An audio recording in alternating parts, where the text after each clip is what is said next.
All right, all right, all right. What's up, folks? What's up? What's up? We alive. We alive, man. Let me get into this topic here, man. This is something that I ended up coming across on Instagram. And I was tripping because I'm like, man, let me see who the hell this fool is because the shit that this zesty ass fool stated in this video that I use as a topic for today and talk about is about the zesty shit that this dude did, talking about what he had to do to feed his family. And no man on this planet should ever have to do any of this shit to feed their family and use it as an excuse to try to clear up that they ain't a goddamn homo. This fool is a certified homo. He fits the typical profile of one of these cats that, carry on this new age image of what a gang member is and all this other disgusting degenerate shit that you see amongst these dudes who are raised by females, carry on the traits of females, and they like what females like. And that's a female who ain't a lesbian, but they like what their mothers have, lost their standards with some of these women to degrade themselves for, and that's for dudes. And that's what a lot of these gang members are. And they try to mask that shit with, the persona, the tough look, tattoos and shit, like you see with this fool, tattoos on his face. So I'm up there trying to figure out, like, who the hell is this fool? So I have to go back into the clip that I played. It shows the link of who this fool is. This fool is a fool named JT.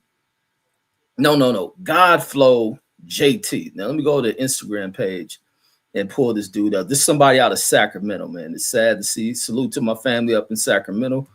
Salute to the folks in Sacramento. Don't think this dude is a representation of all of y'all. But this shit is sad to see. It's sad to see a dude make these type of excuses for his behavior and what he has done. But when I see this fool is a damn hairstylist. So there's a fool in here doing girl designs on hair and shit. And let me see. Wait, where is this fool at? And I'm gonna go ahead and get ready to play this clip. Let me go back over here to this. But I thought I saw the fool page. All right, here we go. So the fool in here doing girly dudes on hair and shit, and on a bunch of other weird shit. So it ain't even worth sharing the fool page. Let me not even go looking for that shit. Because the shit this fool stated, man, it ain't even worth watching that shit. But listen to this motherfucker here. Listen to this disgusting bullshit that comes from this fool. He's talking about a father, talking about he had to do what he had to do, but he couldn't go get a goddamn job. You don't go here and get down on some shit. And it's a lot of dudes who are probably out here doing this kind of shit. There are a lot of dudes out here getting down like this shit, thinking this is the way they support their families. So here we go, without further ado. Download shit with me, whatever y'all want to say about the shit. Yeah, that shit happened. I'm gonna put the shit on the floor. I'm a real nigga. You feel me? It's already out there. You can't deny it, you can't hide. So he think he a real nigga by coming out here and stating this shit. Because I don't know if he got exposed for this shit, what the hell this shit is about. Salute to everybody. I'll get in the chat in a minute. So he talking about he real. So this is the language that fools of today use to express themselves as being real. Man, it ain't nothing gonna ever be real about you, man. You LGBTQ for this shit. And the fact that this motherfucker's a father is the other sad part of this shit. You feel me? It's already out there. You can't deny it, you can't hide from shit. I did that shit when in the midst, when I had a bad back, had 2 slip discs, you feel me? Couldn't work, son was disabled. So listen to the excuse he uses. So the nigga uses that he turned homo with a bad back. A slip disc. So that means he was letting somebody ram him up his motherfucking ass that they'd have broke his fucking back. Come on, homeboy. That nigga was ultra gay. That nigga's an ultra homeboy. Man, let's go back into this. When in the midst, when I had a bad back, had 2 slip discs, you feel me? Couldn't work, son was disabled. In the hospital for cerebral palsy, feeding tubes, all type of shit. I did what I did out of survival mode because his mama wasn't doing shit, and they had to get my son a house and a roof over his head to make. So now he blames it on the kid's fucking mother. So this nigga go out here and become a male fucking prostitute. If anything, you should have put your bitch out there. It's okay for them to do it, but for a dude to be out here doing that shit as a fucking man is crazy as shit. Doing shit and they had to get my son a house and a roof over it, said to make sure my son was good before anything. So if anybody feel any type of way about it, then it is what it is. I can go take a lie detector test, whatever. That's the only time I ever did something for money with a nigga, anything with a nigga, simple, period, plain and done, and that's it. You feel me? I only fuck with bitches, but I'm going to do what I have to do for my kids regardless, and I don't give a fuck whether I have to give my life for my kids. My kids come first. So if a motherfucker don't understand that, then it's simply fuck you. Man, there ain't no fucking excusing that shit. These niggas is fucking nasty out here, man. Motherfuckers is nasty. And then we'll make up any excuse to justify their actions rather than just joining that motherfucking organization, the LGBTQB or the LDBC. You can join the LDBC with that shit too. Salute to CJ in the building, says, all right. Yesterday, I don't know why I be having the habit of saying that shit. That's that old shit, being around old people. Be like, all right. And then Matt F in the building says, gay for pay, man. Motherfucker, gay for fucking pay. That shit is nasty as fuck. And then the fact he'll get on, it looked like one of them damn TV shows, one of them old baddie shows. Maybe they got it for dudes who think they baddies and shit. That the fool will get on the damn TV to speak on that shit. And then the kids would be like, oh, that's my friend at school's dad. And now they go on a roast session and destroy that fucking kid over what his father did. Homeboy, you should have went to the grave with that shit. And then Matthew says, how it's going, everybody? Salute. Picasso in there rolling at this fruitcake ass gangster motherfucker or new age gangster. And then Blue Hustle says, what up to myself in the chat? Salute. Picasso says the new gangster. Yeah, these new gangsters, man. Salute the queen boxing in the building. Salute to your queen. And then Picasso says, let me see the picture. Yeah, she look pretty as hell. What's up, queen boxing? And then Picasso says, salute y'all. Salute. Matt F says, is he a real Twinkie? What is that? A Twinkie bell? The hell is a Twinkie bell? I guess it's some slang for a homo and shit. Maybe that's some jail word. And then Blue Hustle Man says, lazy ass man says, and he think he is real. So shaking my head, lame ass weirdo. Yeah, nigga used the term that he real because he came out and spoke on that shit. They talking about he'll do it for his kid because his kid has cerebral palsy and all that other shit. Man, you could have found other resources to help you out. Because there's a lot of people do a lot of little weird ass desperate shit when they think they doing shit for their family. Like, I mean, you was better off robbing a fucking bank, fool. That mean for him to resort to that shit, he was always a homo. And he was a hidden motherfucking homo. You was better off going to fucking set that shit off, do some dead president shit. Wait for the armored truck to pull in the parking lot and run to grab the deposit and shit. Like, motherfucker crazy. And then the Hustle Man says, oh yeah, I read that one. And then Matt F says, broke back mountain ass clown says, look at gangster. Yeah. Motherfuckers is crazy out here with that shit. And the CJ says that nigga didn't get enough money, says to get a house, says off that shit, says he a damn lie. Yeah. Nigga, that nigga act like he just brought a house off of fucking turning his ass up to a fucking dude. Like, that nigga is fucking crazy, man. He talking about that's the only time he did it. Like, nigga, yeah, fucking right. That nigga in there was getting motherfucking mash pit, man. Motherfucking the monster mash in his motherfucking house and shit. Because I thought that fool was in jail when he did that shit. So it sounded like he did that shit as a free motherfucker. Getting monster mashed and shit. Nasty motherfucker. And then Hypey says he's going the other way. Yeah, that fool fruitcake, man. There ain't no way getting away from that shit. And then Blue Hustle Man says he was all the hell are you writing? That's a DL. He says he was DL the whole time, I bet you. Yeah, that fool was that. You know how this fool probably came out with that shit? I guarantee a Brawl exposed that shit. There's probably a Brawl who had the footage and exposed that shit. Because that's what opened the door to a lot of this shit where these fools end up end up having to try to jump ahead of some shit because a bitch about to expose their ass. Because a lot of these chicks know a lot of these motherfucking secrets. A lot of these dudes be doing way out, having these bras do way out shit. They be other niggas trying to justify they not gay by letting the bitch do it. Because it was that one fool. Who was that fool, that the white boy from he a radio dude, Badman Kev. I think he was on Community or one of them shows from the former cast that used to be on No Jumper. And that nigga was on there talking about a woman putting the fucking thing up their ass and shit. And it ain't gay because a woman doing it. Like, nah, you motherfuckers is homos, homie. And trying to justify that shit through a fucking woman and shit. And it be chicks on here who be on here humiliating motherfuckers. Because this be a bad bitch. What's this bitch name? Real Reagan. She used to live out here in Vegas. And she used to post a lot of content on Instagram. Then she's on Twitter. But that bitch used to be on there. I had to stop following because she'll post shit of her doing that humiliation shit to these weird ass niggas out here. Like that motherfuckers is way out. But then it was sad seeing her do that shit because she got a kid. Her kid was going to school with my kids at one point. And then Picasso says I saw a video. He says I saw a video, says, but didn't watch it. Says, but a dude says was a hood bad boy, says, and was going to another hood, says, and busted his booty open, says, for the hood. Now it's a fool who they caught out there on it's a couple of videos of these fools out there on Figueroa. Man, it was a one that was popular with a fool. He was like, man, on Trey S's, man, the homies know I'm out here, I'm doing bad. Like, these niggas out here talking about they doing bad, and then the niggas up here on the streets selling their motherfucking ass.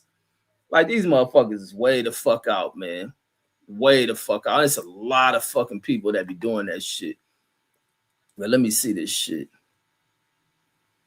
It was, man, matter of fact, because it was that day. Remember I tell the story about when I fucking when I had to walk home from when the homie get his car taken. We was talking about Signal Hill the other day. Because somebody brought up one of them towns out there. I think y'all was talking about one of them football schools. Y'all was talking about this in Dallas. And it's right where all the rich people live in the center. I'm having to walk through Signal Hill because the homie get his car impounded. And while I'm walking, it's a motherfucking dude out there prostituting and shit. That's the first time I ever seen that shit. And he like a regular gang member motherfucker because it's late. Because mine, when the homie we get pulled over, it's like close to midnight. It take me down to like 2.5 hours to walk home. This motherfucker out there prostituting, a gang member motherfucker. I look like, man, this is some sad shit because also was the shit that the motherfucking cop, when I'm doing my ride along with Long Beach Cop, and he was talking about like all the little informant motherfuckers that are out there gang member. They number one informant who's a well-known dude. They talking about they pulled him over one day and checking him. This nigga had a motherfucking thing poked up his ass and shit. So it's like, man, it's a lot of this hidden shit with dudes. Let me see. Damn, what's this one? What's this one with this dude? Let me see if I can find that shit. Hold on, that fool was out there talking about Trey S's, man. The homies know, man, I'm out here doing bad. And wait, hold on. Damn, how do I find this shit? Let me see. I find this nigga out there in high heels. That nigga out there in high heels, a wig on his head, and his homies, I guess, is out there pimping and shit. And they caught that motherfucker, start beating that nigga up. This nigga all buffed in the motherfucking shit, wearing high heels and a motherfucking hairdo. He had a hairdo like fucking like what's her name? Holly Berry used to wear and shit.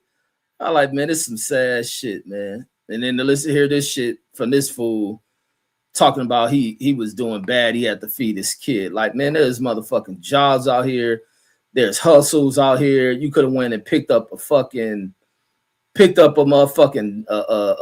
street corner to fucking sell dope or some shit. You better off robbing a fucking bank than your fucking child having to hear about your little pastor doing that kind of shit. Yeah, I can't find that shit with the food talking about Trey S's, man. the homies know, man, I'm out here doing bad. And then, no, your homies is you probably was doing shit to your homies that they gave you a pass and shit. It'd be like a lot of hidden history. Like I just hate that shit for if this fool kids have to see that shit, because the kid's definitely about to get clowned. I know if I was a kid and I seen that shit, I'll clown that kid over that shit. That's why you have to be mindful of the way you carry yourself, especially once you have these kids and shit. And also before you have kids, you never want your past to come back and be something that people throw in your motherfucking face and shit. Or you be able to live off your past. And then Asian man says, salute, says what's the topic? Says Rainbow Rambo. And then that nigga ain't no Rambo. That nigga Rainbow mashed up his ass. And then Picasso says Deontay Wilder says resorted to boxing, says it paid his bills. Facts. That's a great point. And when shit got bad, or what Wilder went off and did. And then with this fool doing this homo shit, that fool went off to becoming a hairstylist, the dude in this fucking video and shit. Now the nigga doing hairstylist shit. Like, homie, you voluntarily did that shit. And then Hyphy says you heard what Ben Israel said, says he likes done to him the other day, says he repeated himself too. No, I didn't hear that shit. I know I heard him talking about eating girls' asses and shit. That nigga, he don't leave a video up for shit. Now, I hope he don't say he be having that shit done to him and shit. And then Blue Hustleman says, hit the like button. Says everybody. Says Reggie is cooking. Salute. Yeah, y'all hit that like button and shit. If you fools like this nigga in this video, hit the dislike. And then King Asian Man says, no, says not Ben Israel, says going Rainbow. Then I hope my nigga Ben ain't doing that shit. He says, Hyphy says, what did Ben say? Ben be saying some way out shit, man. They be nigga on his the same crazy shit he said over here. He be on his show saying that shit. And then he be having the bras over there. Because that's when I first see that nigga go live. I'm leaving work. Lucky that nigga, I wasn't at work when that nigga went live, man. I'm leaving work, man. I see Ben live. I click on that shit. And this nigga got the chick on there. That nigga in there talking about eating ass and all this other crazy shit about what he do to white women. And then that nigga passed out. That's when that nigga passed out, man. I like, man, this is a crazy ass fool, man. This nigga crazy, man. I'm trying to find that other video, but no, I don't even want to see that shit. But it's like, man, I can't believe this shit. Like what you're hearing from a lot of people in this culture in which these people have popularized. You see it in the culture there's something wrong with these dudes just based on the way they dress. Just the way in which these dudes handle themselves. It seems like they just override it with fucking the emotions of a woman when still being man. So it goes back to what a OG cat from out of Long Beach is speaking about, this generation of dudes who are raised by women. Like they carry themselves with being very emotional, and that can be very volatile because they're still having the strength of a man to where these kids get out here and can fuck shit up, can be very destructive and just being irate. Not applying logic to shit, whining, crying about everything. The first thing they want to do is go about the destruction of shit, same way they've grown up watching women do that shit, who act off of logic and hurt emotions and feelings hurt and wanting to venge that shit by resorting to destructive behavior and shit. It was an OG cat from out of Long Beach, from Rolling. I think he's from 20s. His name, what's that fool name? Beefy. I think that's his name. An OG cat named Beefy. He said that shit years ago on Street Gangs TV. And he was right on point with that shit. So on point with that shit. You see a lot of that shit. A lot of behavior that's masked from these dudes. A lot of that behavior that's masked in these dudes. But you can see it and it still expresses what they are by the type of attire they wear. I think that skinny jeans shit is a reflection of that shit. The sagging shit, the over sagging and shit. If you sagging wearing tight ass pants and you want to show your ass and ain't a bitch in sight, that's some homo shit. Niggas who like to just wear no shirts around dudes and ain't no bitches around, that's almost shit. Cause I remember we was in the army. When I was in the army, like I said, we was all fit and all this other shit. But always one nigga used to be around us. They used to come hang around our group. And we said, tell that nigga, man, go put a motherfucking shirt on, nigga. Nigga, the nigga come out there, nigga, oiled up and shit. Like, nigga, you don't get the fuck out of here, nigga. Nigga out here coming around us like that. Like, get the fuck out of here. Nigga, ain't no bitches out here yet. Get the fuck out of here. That nigga be. Then we be in the club and shit. Cause I like thinking back on the shit, even back then was thinking like this nigga probably was a fruitcake. Cause we used to start telling that nigga that shit, he stopped coming around and shit. But then nigga, we go to clubs on base at Fort Hood and shit. And they used to have the little outside area where motherfuckers could do karaoke and all that shit. That fool be out there killing the karaoke shit, singing and shit, doing all the other shit, and bitches be on him. Nigga wasn't fucking none of them hoes. I'm talking about bitches on this nigga. He ain't fucking none of the hoes. I don't ever remember seeing him with bitches, but he always coming around us with his shirt off. Like, man, you get the fuck out of here. We already had a damn faggot motherfucker in our unit who I damn near got one of my Article 15s for going off on that motherfucker because he reported me for throwing a football at him and calling him all kind of FAGs and shit. Because this motherfucker in there, because everybody knew, I knew this motherfucker was a homo. Like, man, this nigga act like a bitch. This old 5'2" ass motherfucker act like a bitch, walk like a bitch. And I'm looking like, man, I thought they didn't let gays in the damn army. But the army had that shit what's that shit? Don't ask, don't tell shit. So that was in the time if you came out as gay, they kick you out. So I guess if they didn't come out and say that shit, then you let them stay and shit. But this nigga, when I talk about walk like a bitch, nigga walk like a bitch. I remember one time because I didn't have a car, they sent us on a detail together, and I got to ride with this bitch ass dude. Man, this nigga driving. That's when that nigga drove a car called a Daewoo. They had these cars a Daewoo. I'm driving like, man, I know these motherfuckers fucking with me, man. I got to ride to this motherfucking detail we on with this little fruitcake motherfucker. Then they got the little furry steering wheel and shit. Like, man, what kind of shit is? I couldn't wait to get off that goddamn detail. And never again, man. That's why I was like, man, I need my own transportation, man. I think that was the last time. No, I used to have to ride with the other homie. I think that fool was Drake, the homie Tex Peoples. Used to ride with that fool and shit, but until I was ready to fight that nigga for driving crazy. But so the one fool in our unit, so we out there barbecuing and shit.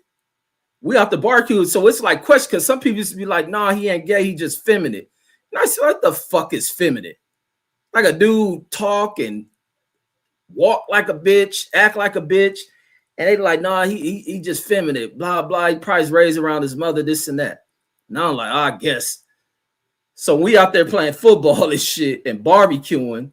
You see this fool walk into the barracks. It's him, this other fool, and then it's the other Asian dude used to always be with him. But this day, the Asian motherfucker dressed like a bitch. Got on a dress, wearing a wig. The motherfucker put some shit like he had titties and shit. And so in mind, this motherfucker even in the military too, but in a different unit. So these fools walk into this fool barracks and shit. And we looking like, oh shit. I'm like, oh, maybe that motherfucker is feminine. Maybe he ain't no goddamn homo and shit. And so everybody in there looking like, oh shit, that's that nigga named Joseph. That nigga name was Joseph. Like, oh shit, Joseph got a bitch. Like this nigga maybe he ain't that way and shit. And then so we out there playing this shit. These motherfuckers leaving. That motherfucking Asian little drag queen motherfucker wig fall off, so nigga fixing it. And I look like, you motherfucker. I start going, I toss the football at that nigga. Woo! And hit that motherfucker. That fool reported me. So by the time we come back to work Monday, one of the sergeants pulling me to the side, talking about harassment and all that other shit, and how you like the trouble, because I was already getting in a lot of trouble, like ARC 15s and shit.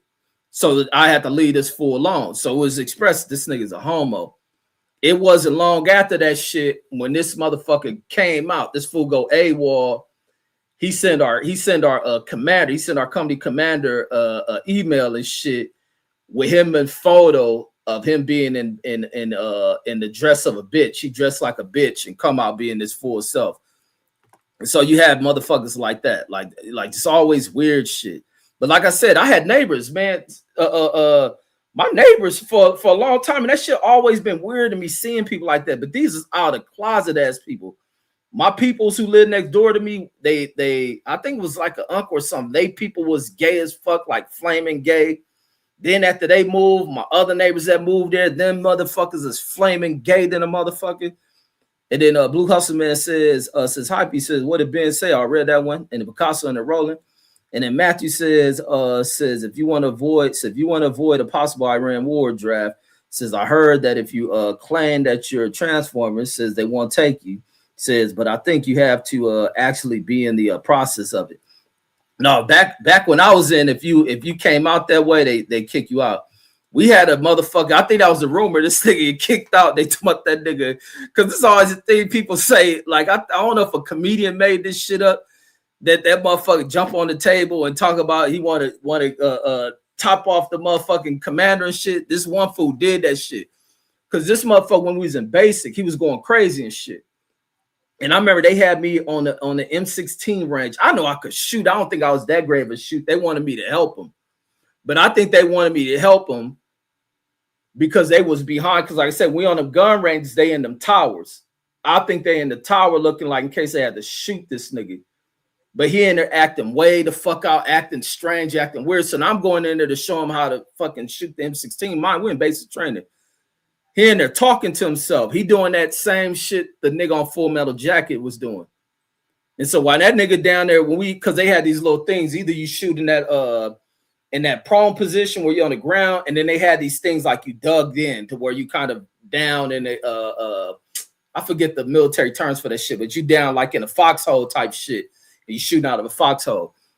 And so while I'm in the foxhole trying to tell this fool how to change the little scopes and shit where you gauge your shot and all that shit, because M16 got like a little weird ass scope in the way in which you align your fucking target and shit.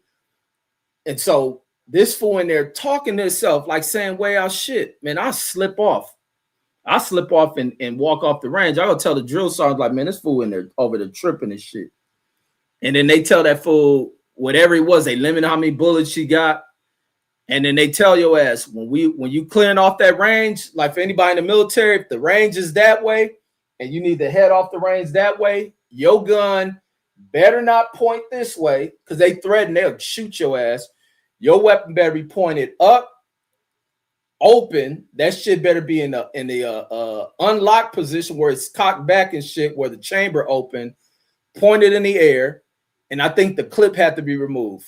Other than that, they don't know if you in there about you going crazy and you about to go on some old rampage shit. Because there's a bunch of military motherfuckers sitting in Leavenworth who used to have the death penalty, but all that shit and got commuted where these fools serving life, who have gone on, whether they in some war zone area or whether they've been stateside where they didn't go on rampages and murk motherfuckers. It ain't just been that Muslim dude who was at Fort Hood who did that all the murders. There's been other fools who have murked people on base or over in them other war zones and shit.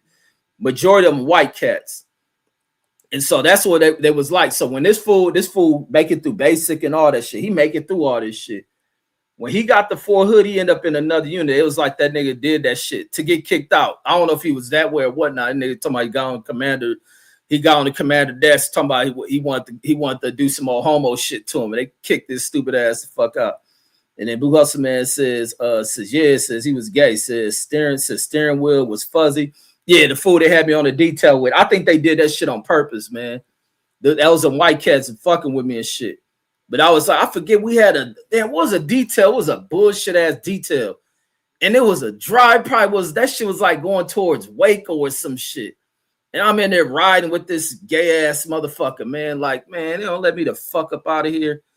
And then it was and the Picasso says I was stripping the floor. Says I was stripping the floor, and says in the barracks, says, and dude walked up, says talking big shit, right?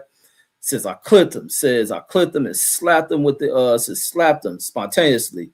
Says he kept slipping and falling down. Says so fight was over. So just like that. Where the hell that comment come from, Picasso? He says, okay, here we go. Continue. Says that motherfucker was slipping in the bleach water. Says dumbass says ran up thinking I was scared. Says because I was always quiet.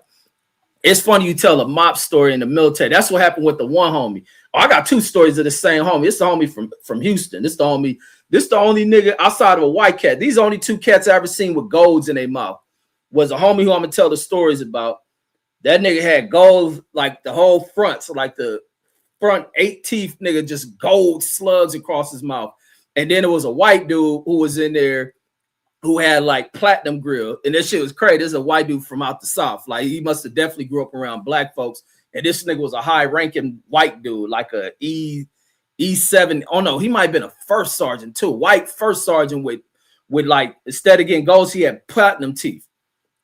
And then, and like I say, just a hood ass white dude. But this motherfucker, back to the homie. I almost said his name. I ain't gonna say his name, but this is the homie. I always be wondering where this fool at. So this fool had this. He had a fight. It's the one nigga in our unit from New York. The New York case, I swear he was a boxer. This where him and my homie Martin and them have a fight. Them niggas in there talking about these niggas on some blood and Crip shit. And this first time I ever knew they had Bloods and Crip in New York.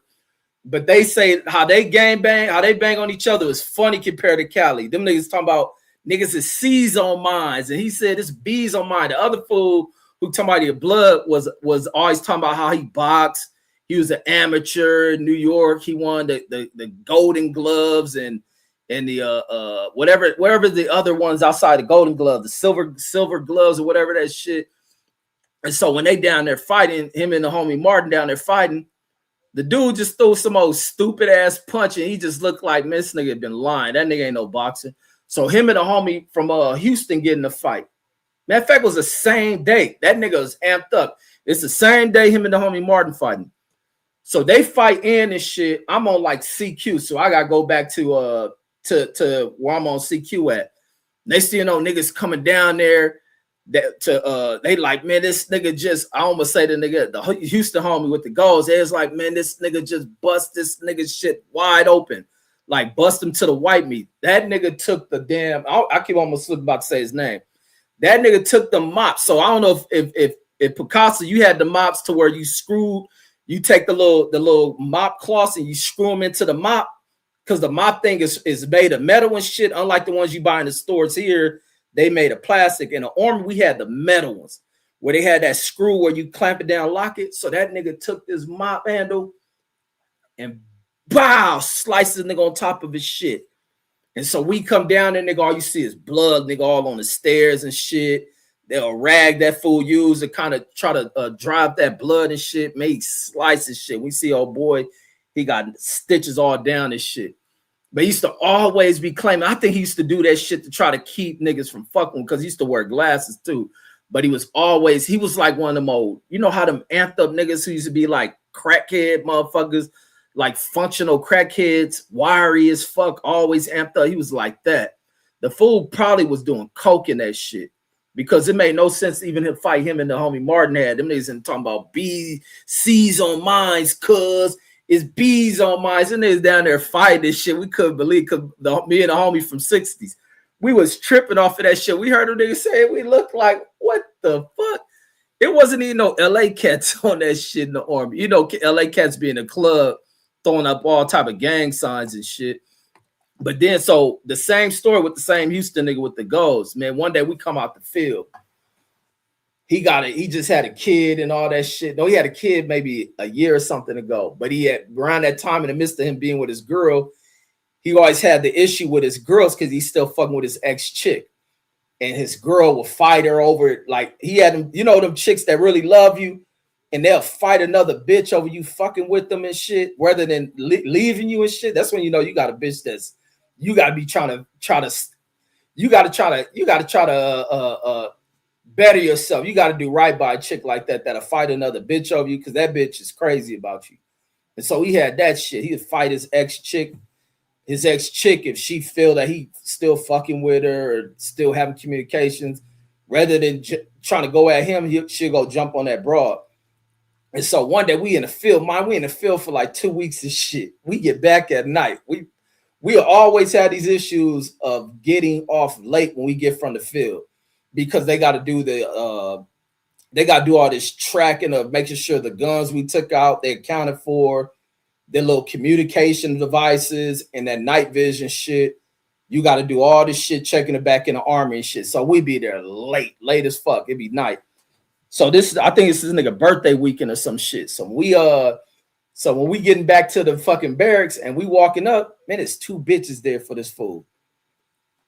It's his girl who he got his kid with, and then it's his ex, who I don't know if he got a kid with the ex or whatnot. They there together. And at first that fool shook like, damn, what the fuck did I do now? Like, these bitches done set me up. Man, his girl, the fucking let bygones be bygones. The girl decided she about to let him run a train on him. They about to have a threesome and shit. So he like, yeah, that's what's up. Man, why that nigga up in his room, all you hear is a commotion, man. My nigga come out like how he did the fool with the mop. When the girls in there, they brought him a bottle and shit. Nigga, all you see the nigga come out, nigga, that nigga head busted wide open. Nigga, he tells the story, nigga, he in there with his shit about to go down. They in there drinking his shit. He in there fucking his baby moms and shit. He giving her like weak action and shit. He said the action weak. When he go in there and swap, he up on the X and shit, or the X. He in there going to work. Nigga, he said his girl, nigga, get mad than a motherfucking nigga. She take the bottle, nigga, they was drinking and cracked his ass. Bam, nigga, she tripping on everything.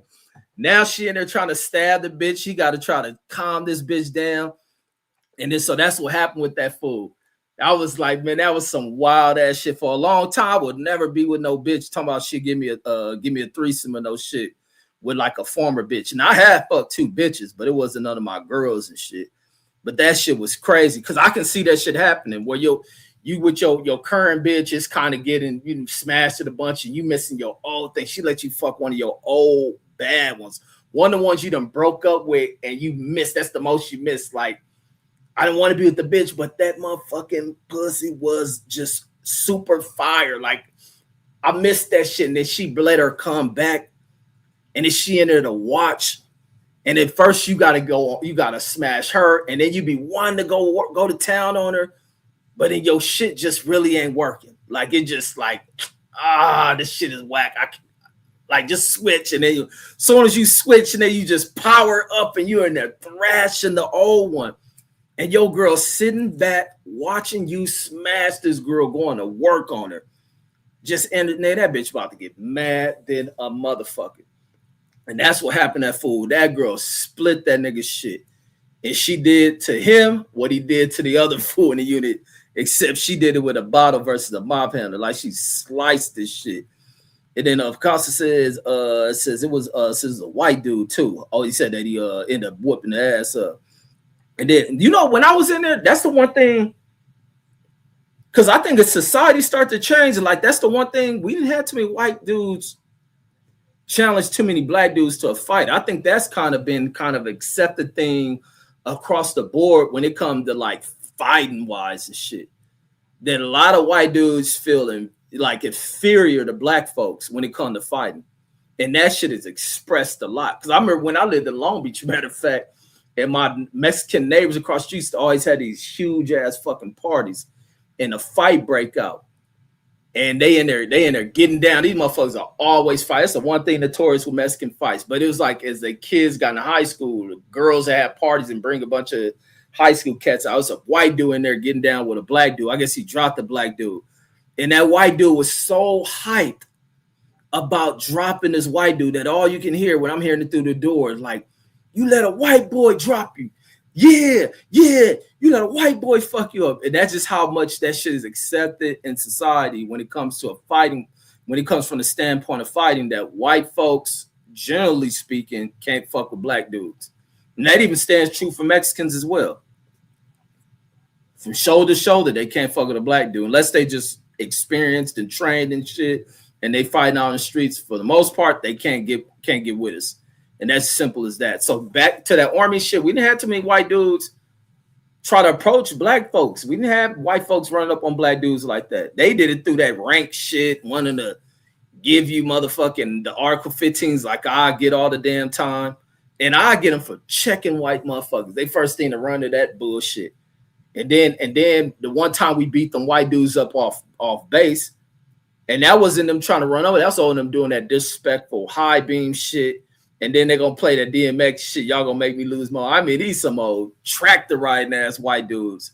And I'm like, because they used to be like, nigga, you like they used to call me Farrakhan, because I used to always be on that racial shit. Because I see through it. And then when you look in this world we live in today, voila, the always right with Reggie Owens been right since 5.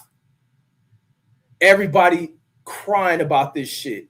And now how Trump has made it comfortable for these white folks to be so open about it, like it's 1934 back in Germany and also in America. Or maybe like it's the always years of America past freezing in the 1970s and shit. They open with that shit. So they used to be always like, I'm tripping. I'd be like, I see through all this shit. And it's crazy. You niggas is out the South and all this other shit and don't see this shit. You niggas older than me and don't see this shit. Now I should be tripping on that shit. While other niggas be quick to trip on other black folks. I trip on stupid ass black folks or disrespectful black folks. But me tripping over other races, because some other races have always can be volatile, violent. It can impact you financially, career-wise, and that's why I always believe in checking that shit. Every job I worked at, been checking that shit. And so these niggas, when the white dudes playing that shit and doing that shit, and them niggas not peeping that shit, they didn't peep when the nigga pulled up behind us in the parking lot. High beams on in a big-ass truck, like the truck they dragged the nigga down in Texas in. And I tell the homie, man, tell that nigga to turn them lights off and shit. I mean, them lights in there. The lights are so bright and shit. Felt like you can feel the heat off them motherfuckers. And so he just is on. He hang out the window because this is Martin. Matter of fact, it's Martin who I'm talking about. And Martin in this girl car was a girl he's fucking with. She used to drive a stick shit. This how much he had this bitch just on him. But that nigga Martin used to be physical with his bitches. And I said, check that nigga on. Like, man, you don't get down with no chick like that. And I mean to the point where he'd be down there violent with the bitches. And so he used to drive this girl car. She drove what's that Prelude? It was a stick shift like hatchback kind of car. And then he used to drive in her car. The girl used to be on this nigga nuts. This nigga used to be fucking her clutch up, trying to drive her shit. Nigga barely know how them niggas barely know how to drive, but can get in the gears, but be fucking the gears. He used to do that shit. So we go on to McDonald's. And so that nigga hanging out the window telling them white dudes turn them lights down. And so they turn that shit off. Then they playing that y'all gonna make me lose my mind shit. And I'm in there laughing like, damn, these white dudes think they funny, knowing damn well they don't listen to this kind of shit. They just so happen to have that damn track in their car or some shit. And so we pulling out, we get our food, we rolling out.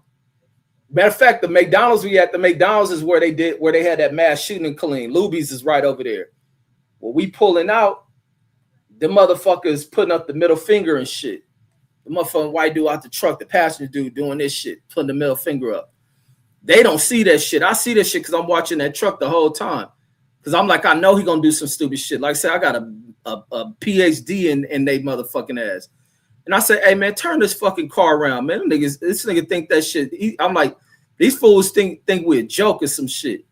And he's like, man, what you talking about? Oh, I'm like, man, you don't see, look at this nigga putting the middle finger up. So that nigga bust a U-turn. We go right back in that parking lot. Nigga like, what's up? They drive by us and they pick up truck and stop. So we go walking up to the door. That passenger nigga doing all that other shit. He do this shit behind his seat in the pickup truck. So we always hear that them niggas down south in them trucks be having shotguns behind them and shit. It's me and a homie Fontaine out in New York and shit. Fontaine from New York. That nigga's like, he like, yo, go run. He was like that nigga getting a shotgun. And that's what we thinking. We telling this fool Martin, let's go. Like, this nigga getting a gun. Martin's still there. Nigga trying to yank this door open and shit. Cause the dude had that shit locked. So when he go behind that seat and unlock that shit, door come flying open from this nigga yanking on that shit. And we think he got a gun. When we look back, that nigga in there swinging that shit, swinging a little pole at that nigga Martin. A couple of strikes hit him and shit. Then they tussling for it. I run over to that driver nigga. As soon as I run up on the driver nigga, that nigga do all this shit. They got decked in it. Pow! Nigga fire on his eye. That nigga doing this shit. I said, shut up, bitch. Boom! City. Martin, that other white dude, fighting over the thing. They throwing blows. They go out to the street. I forget that street. That street ran serious some shit. Them niggas in the rumbling. Bah, bah, Thunderdome. Boom, boom.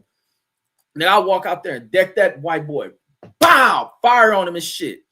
Drop the nigga. That nigga get back up, and the white dude who I hear talking about, no, just him. I tell the nigga, shut up, bitch, and flinch out. I ain't gonna hit him because he's sitting down on his ass like a bitch. He ain't trying to fight. Him and Martin get back. So him and Martin square. Martin dust that nigga off. They beat that motherfuckers up. Get back in the car, leave. Check them white boys. They ain't got no food to eat. This nigga eye about to be black than a motherfucker if I ain't fracture this shit. And like, nigga, y'all never do. That was always my thing. You would never play that racial shit again. That was always my example of that shit, especially being young and shit at the prime of your shit. Play that racial shit with another motherfucker, or they may catch a nigga slipping and shit, and want to still be enraged. You'll always make sure to make an example out of these motherfuckers. Like, you niggas had no reason to behave like that shit, but because niggas been allowing y'all down here to function like that, that's what it is. Because I always made sure I did that shit. I remember we going to Temple. We going to Temple. Hold on, it's a little town. Let me pull a map up. Because I always go down memory lane when I be telling these motherfucking stories. Because I can tell we end up, because Temple, we on like Temple, Waco, all that shit. But the one homie had his little bra. She had some homegirls. We going to Temple. Where is that? Temple, Texas. Let me pull this shit up. And it's a little rinky-dink fucking town near Temple. Hold on, let me get through this last comment. I want to tell this story about how the little backwood little bitch who ran the store tried to treat us and shit.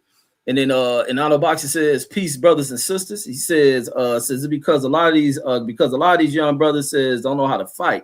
And that's the truth. That's why a lot of them carry guns and be willing to shoot shit. Or you see people in a fight, people having a fight, and then the motherfucker pull a gun out and shoot in the crowd. The fuck are you shooting for? Like the fuck? And then it ain't just that they shoot in the crowd and be hitting all type of motherfuckers, ain't got nothing to do with it. But the other thing I hate with shootings is the screaming shit.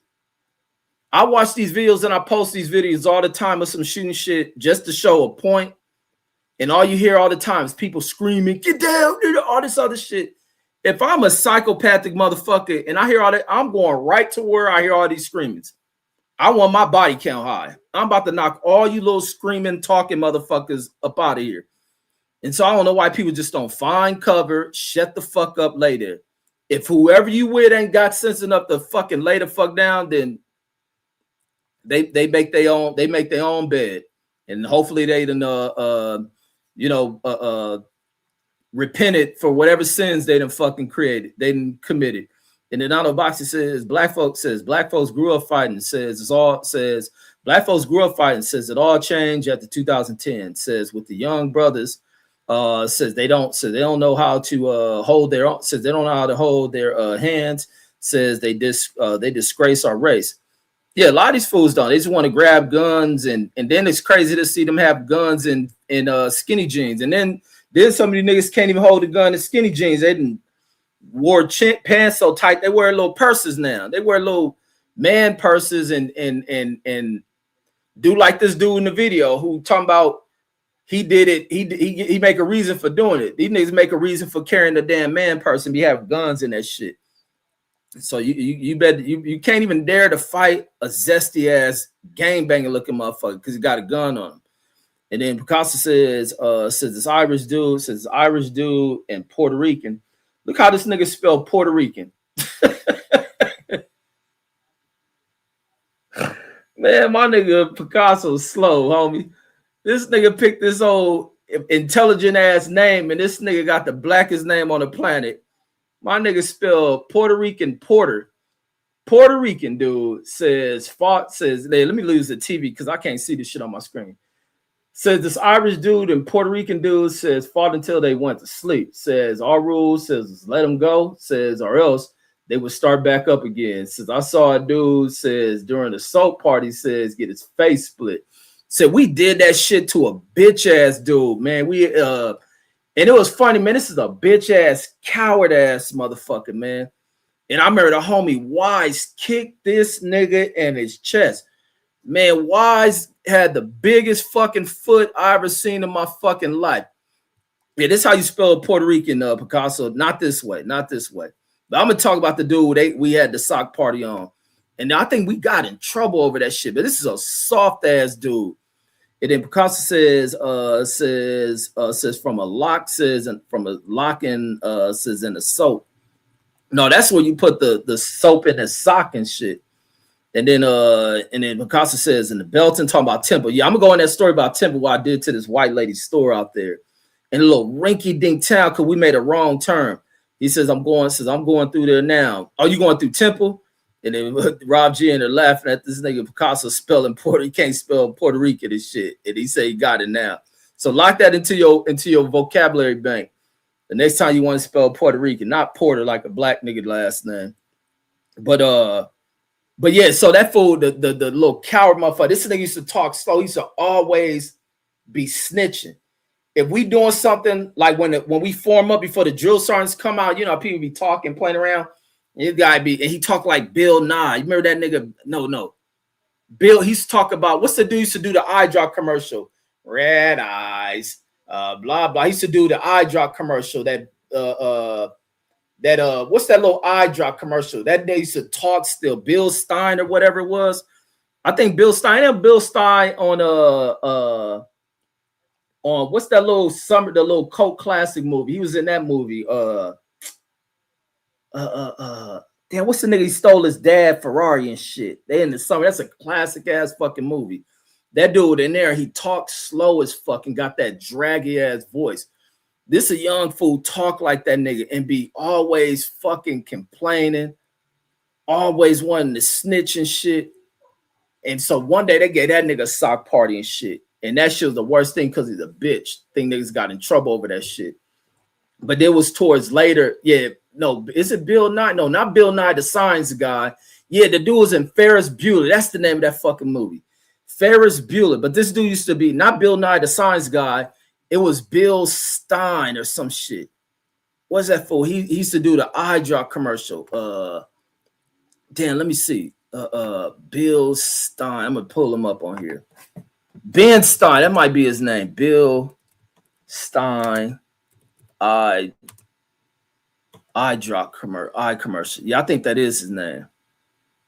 Yeah, that is that fool name, Bill Stein. So this fool right here, this fool, if you ever listen to, I ain't gonna play it on here because I don't want them making a claim. This fool right here, if you ever hear how this motherfucker talk, this how this dude who I'm talking about talk. He talked just like this nigga, that little slow, drawl ass voice. So this nigga be always complaining. Guy, get information. Guys, you gotta stop this. You gotta stop that. And he'd be tell on motherfuckers, the drill sergeant. And the drill sergeant used to laugh because they know he can ask this nigga. And he'll tell because the army was pulling this little stupid shit that only little clown motherfuckers will listen to, talking about integrity. And so they used to preach this shit to the little kids they knew was little weird motherfuckers. And they'll talk about integrity. So integrity is where you do the right thing even when nobody's around. Because they knew in each cycle of the military, they had some old snitch ass motherfucker. Some old snitch ass. Salute to Go Young DJ in the building. They always had some old snitch ass person. So they use integrity for the little motherfuckers who come from sheltered ass upbringings and all that shit and telling everybody. So this fool would talk like that guy, this guy, that. So we in the fucking last few weeks of basic. We right before our graduation. It's got to be like our 2 weeks left or something. Because we going around turning our shit in. We going in clearing all that shit that we checked out. We in there turning all that shit in. So we like 2 weeks away from graduating basic. And we in one of these formations. We in formation and shit. And that dude in there, cause we in there just talking. The drill sergeant's off talking to the ladies that work in there where the supply shit we turning back in. Those is cool times in basic. Cause we ain't have to do all that training shit winding down. We all graduating. We all done got cool. We ain't about to see each other unless some of us go to the same duty station. So this nigga in there, that white dude in there talking that old Bill Stein, annoying. His voice just annoy you off top. On top of him being a little square ass motherfucker. And then for us, we used to think it was a black thing, but the white dude was talking about his stepdad was black. So his mama fucking some black dude and shit. But he ain't act shit like he had black people around him. So we don't know if it was a cop out. But once again, that's the effect of black folks. We was like a minority, even in our basic unit, but we stood like just having a cool number, maybe 20%. That shit psychologically made it seem like it was 90% black in that motherfucker. And that's how some of the white folks would feel. Like we were like predominant even in our basic unit and shit. Even in our 212 unit, we were predominant. The blacks were predominant in that motherfucker. And we were a small percentage of that 212 cab shit. And so when that nigga in there talking that shit, the drill sergeant's up in there talking to the ladies and shit. So we just in formation, standing at rest and shit, where you in formation, but you can move around, talk. That nigga Wise look back here, this nigga talking. Nigga Wise wore like an 18 size shoe. So mine, we wearing combat boots. This nigga Wise Wise a big ass motherfucker old country fool. This nigga probably like 6'5" or some shit, probably weighing 270. So mine, Wise probably was close to 300 when he came in that motherfucker. So and of course you'll watch niggas trim down. You watch niggas come in this bitch fat and slim the fuck down from all that running and push-ups and sit-up shit we do. So Wise and trim down. That nigga look back, he do like this. When that white dude talking, because white dude formed right behind him. And we don't think nothing of. We just looking like Wise looking at him for him to shut up. Nigga Wise did that look, and that nigga Wise did that shit to look where that nigga at. And then that nigga Wise horse kicked this nigga right in his chest. Pow! This nigga flew. Boom! Pow! Hit the ground. That nigga start crying and shit. And we like, nigga, like trying to tell this nigga, like, chill out, like, nigga, stop. Like, you better not say nothing. But at that time, we think we can get in trouble. The drill sergeants wouldn't give a fuck.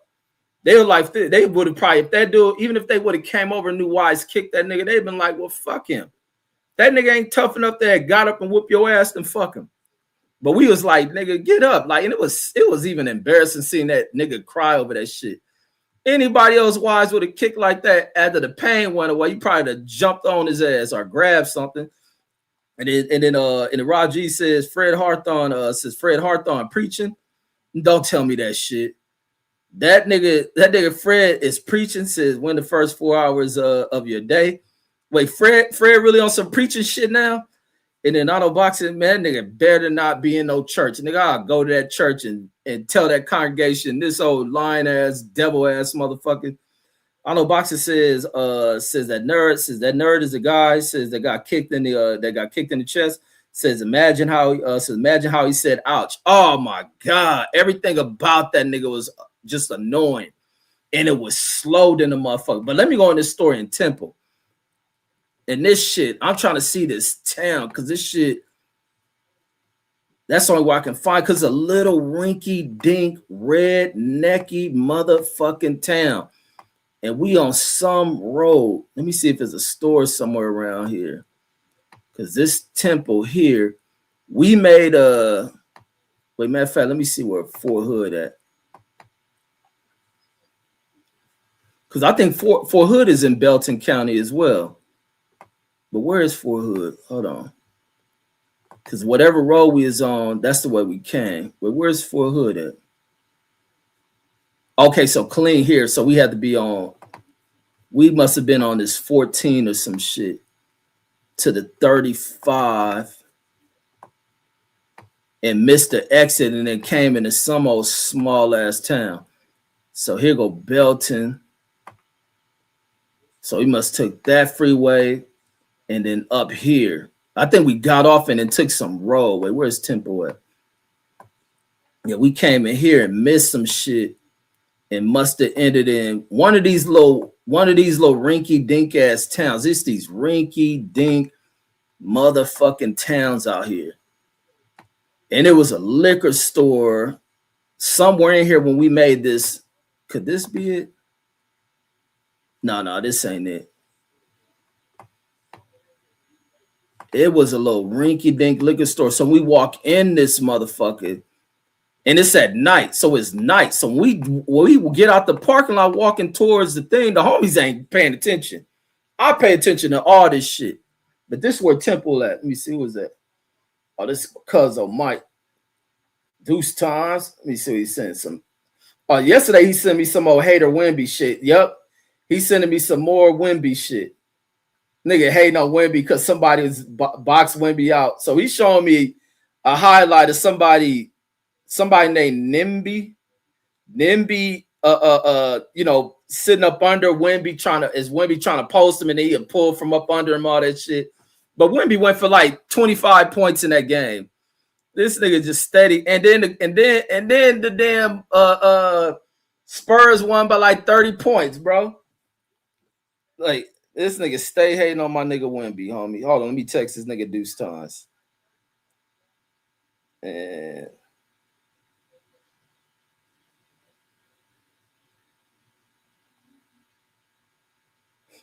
all right, so back to it. So whatever this town, trying to find this town. Like I said, this shit is over. Damn. What's this? 20? This shit over 20. This got to be over 26 years ago. This shit got to be in like the year 2000. It's definitely before September 11th. It's definitely before September 11th. But it's some old rinky dink fucking store out here in Temple, and we missed the stop. It's like in a small ass fucking town. And so we going into this mug, and it's like it's late, so it's dark and all that shit. When we in there walking up to the damn we walking up to the store, like getting out the car and shit, and walking up there, the white folks coming out the damn store, they in there looking at us and shit. I'm like, what's up? I said, what's up? I said, you know, one of us, I kept saying that shit. Cause these white dudes just staring and shit. Like I said, I'm not accustomed to that shit. They're like, man, hey, oh, chill, man. Like, they ain't doing nothing. Man, it's okay, y'all. I said, nah, fuck that. I said, man, them niggas can either greedy, they can say hi or some shit, or keep their head straight. And I mean, every time one of them walk out this fucking store, because we parked a little cool distance. We sit in the parking lot talking, because we thinking, shit, we about to get laid. We about to get out here and fuck these bitches. That's all we thinking. These fools want to go get drink. They want to go get some liquor and shit. Since we made this wrong turn, we end up on this back ass road. And mind, this is before GPS. Ain't none of that GPS shit around that time. I don't think GPS is a thing like that. And if you had GPS, like, you spend a lot of money on that shit.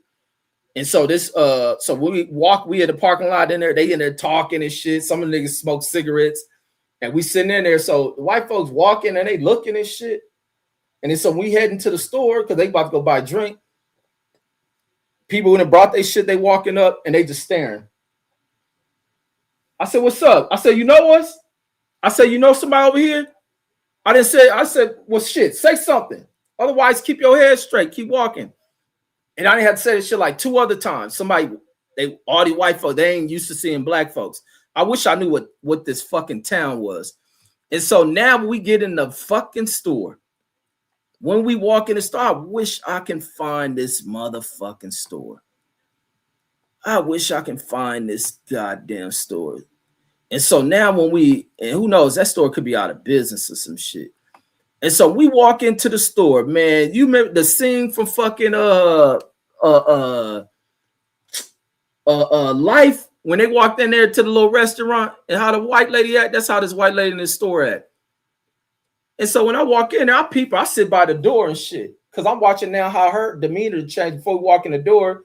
She's smiling at her white customers.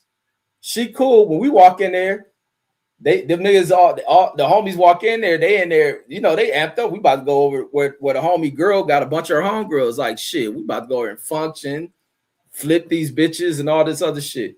So they ain't even tripping off of none of that racist shit. Me, I'm watching that shit. And so I'm watching a white lady up there just watching. Like, I'm on the side. I don't really drink like that. And then I was still young. I didn't drink. So I'm sitting on the side by the door. I ain't even really walking the store. I'm sitting in the store where I'm watching her ass. I can see where the people who walked to the door. And when they on the side where the fridge at, this white lady just watching these niggas.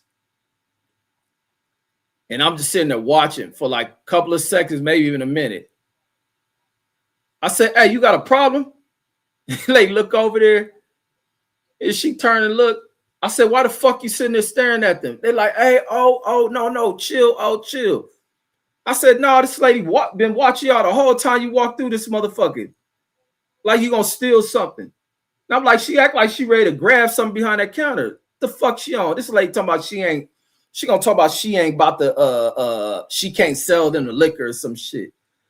I said, lady, we'll walk the fuck up out of this motherfucker. What the fuck you talking to? Like, fuck this whole store up. Like, bitch, I told her, you better pull that shit with some other black motherfuckers. I don't give a fuck what your town look like. What the fuck about ain't no black people in this motherfucker. But bitch, you gonna just like you serve them white folks to walk out there, you gonna do the same shit. Like I'll fuck this whole store up. And I start grabbing her shit. Fire. Them niggas like, nah, oh, chill. Oh, she like for me to leave, then she'll sell them the alcohol and shit. But it's like, man, niggas don't pay attention to shit. And that shit that always has bugged me. Like even cats I be cool with, this shit has always bugged me how they just let this racist shit just happen and they don't address that shit. But then the same niggas will see a black person, let a black person have walked down that same aisle and shit. And them niggas be all, here come the little pit bull ass mentality. Hey, nigga, you ain't gonna say excuse me? Hey, nigga, just all chest poked out, and niggas just be walking by to go grab brew and liquor just like y'all. But niggas just be ready to flex up on niggas. Like, what the fuck? That's the same, and that's the same thing, case in point. Like when I get out the army, and this when a homie get out of fucking prison, and it's the first time me going to Lancaster. No, where they was in Lancaster or Palmdale. I think they was in Palmdale. And going to go see the homie. I go with the other homie. He was living out there as well. And we go to a fucking store. We go to liquor store. This first time I always remember hearing people moving to Palmdale, Lancaster. I'm thinking you ain't got to worry about none of this LA gang banging shit.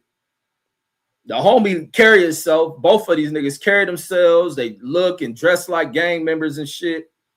And we walk in this fucking store. They want to go buy some bullshit. I don't know if they buying whatever the fuck they buying. This is where I met that little badass little green-eyed bitch I was talking about. I talked about most stories. But we go out there. So when these niggas walk into the store, so we walk in the store. I'm in a good ass move. Seeing a homie and got out, hoping he moved down, make the right moves, don't fuck up, go back to prison. This thing went to prison at like 15 or some shit. So it's like happy to see this nigga because he went away young. He might have been maybe if he wasn't 15, he was 16 when he went to not juvenile hall. They sent this nigga to prison. He was a young nigga in prison. And so I'm happy to see this fool. We go out there. We done grew up since tiny ass fucking kids. This is my neighbor. And I watched when he went to prison what it did to his mom. That nigga mom, like the shit down there killed her. And so we walk in this fucking store and we in either Palmdale, Lancaster, whichever, they two cities next to each other. And they walk in, there's another nigga in the store. And I'm up there getting something. And all I hear is these niggas, what's up? Nigga, what's up? Woo woo. This nigga like, nigga, this the gang in our neighborhood. He's saying that shit. The other dude, he a blood from out there or some shit. I said, man, hey, fuck all that. I said, man, I ain't come all the way out here for none of that shit. I said, we all cool. I said, we all look alike and all that. I play peacemaker shit because I ain't out here for that shit. I'm like, we ain't got time for none of that shit. Like, we ain't here to get our shit. Fuck whatever y'all on. And them niggas let that shit die. Sometimes all it takes is for somebody to fucking diffuse that shit, de-escalate that shit, break the tension. And it was simple as fucking that. But other than wise, these niggas ready to, the homie ain't had no gun. I don't know if the other nigga had a gun, ready to fucking probably shoot each other up. But when they go in the environments where somebody's being blatantly fucking racist to black motherfuckers, black people ain't got shit to fucking say on that shit. And that was the thing, it was bugged out, like being out at that store, niggas in there not saying nothing, this lady being racist, the white motherfuckers walking out being racist. But had it been a black motherfucker even walk down the aisle with niggas and the tension just builds and niggas ready to fire on each other. when this white lady behind this counter ready to fucking shoot you like you Latasha Harlins and shit. And I'd be like tripping off niggas. That's why I never rock with this gang banging shit. And the conduct, we're really not rocking with niggas who niggas take the motherfucking lessons from. And then Rob G says Temple is a redneck city. And it's a little town outside, because I know there's probably 4 areas of Temple, but it's a town. Like soon as you get out of Temple, because Temple, little city, like more like populated and got shit going, but it's a town. One of these towns, soon as you get outside of Temple, you end up in all this rural shit. And it was a town when we made a wrong turn or some shit was just making a wrong turn. You in another little town and shit. And we end up in some old backwood, no lights, it's dark as fuck. And we just so happened to run into the store. That was the only thing we seen at the driving a little distance was this little fucking store. And they like, fuck, while we out here, let's get us some drinks and some shit. At least bring something to the girl's house. And then, but that it was like, so if Temple redneck city, imagine how redneck this shit is after we missed this turn, like going back. And then and Picasso says we had a big dude, says looked like Big Baby Anderson, says, oh, terrorizing the barracks, says his knuckles had cuts, keloids on him. Says he chases dude, says last second, says dude jumped, says and Berlanga punched him in the back, says OMG. Says dude had a big red fist, says dude had a big red fist on on his back. Oh, that nigga must have sunburn too. I remember first time I seen a white person with sunburn, because I'm black. I ain't never seen sunburn in my fucking life. This is the year we went to Chicago and shit. And we was in this little summer program and shit. And they was taking us out to the lake and shit. And one of the white kids in this shit end up having sunburn. That motherfucker out there because matter of fact, the year we out there is where Chicago. It's the year when Yummy had did that shit. The one Tupac did the song on Young. What's Tupac's song on for Yummy? Young Niggas. Tupac did a couple of songs for Yummy Sandifer. But we down there that year. That year, Chicago had this crazy ass heat wave. A bunch of people was out there dying over the heat. Mainly like them elders and all that shit were dying because of the power was going out. It was just like extremely hot for Chicago. So we going out to Lake Michigan doing this year. This is in 94. Y'all think that's a year? 94. It's 1994. And so we out there at Lake Michigan. This white kid, I guess he didn't put, that's why they use sunscreen.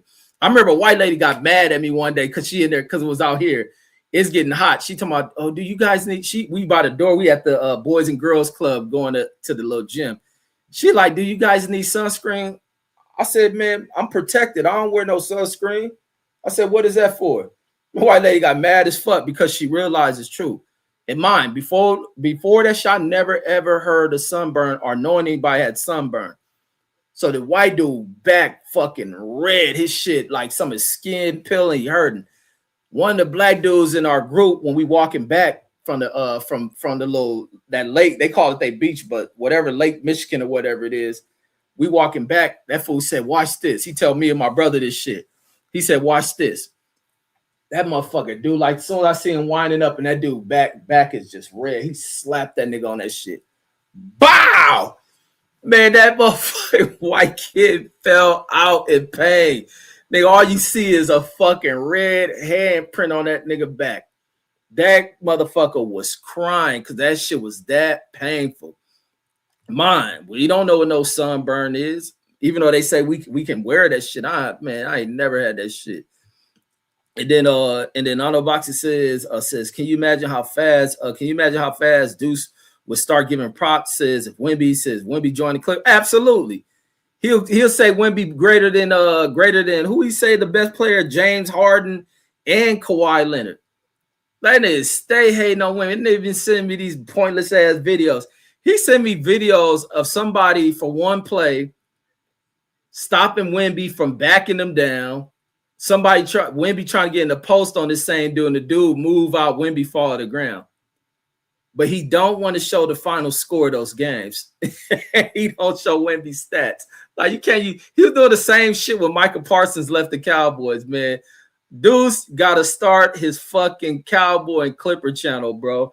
I guarantee you a blow up, homie. I guarantee you, dude. You ain't even got to, like I say, you don't even got to do all that major setup shit. Your shit is so comical, homeboy. You will start making money off of this fucking shit.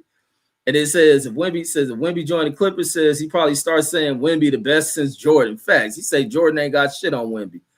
And then Fresh BX says she thought y'all was old dog and menace to society, man. Man, she was treating us like Martin and Eddie Murphy on Life.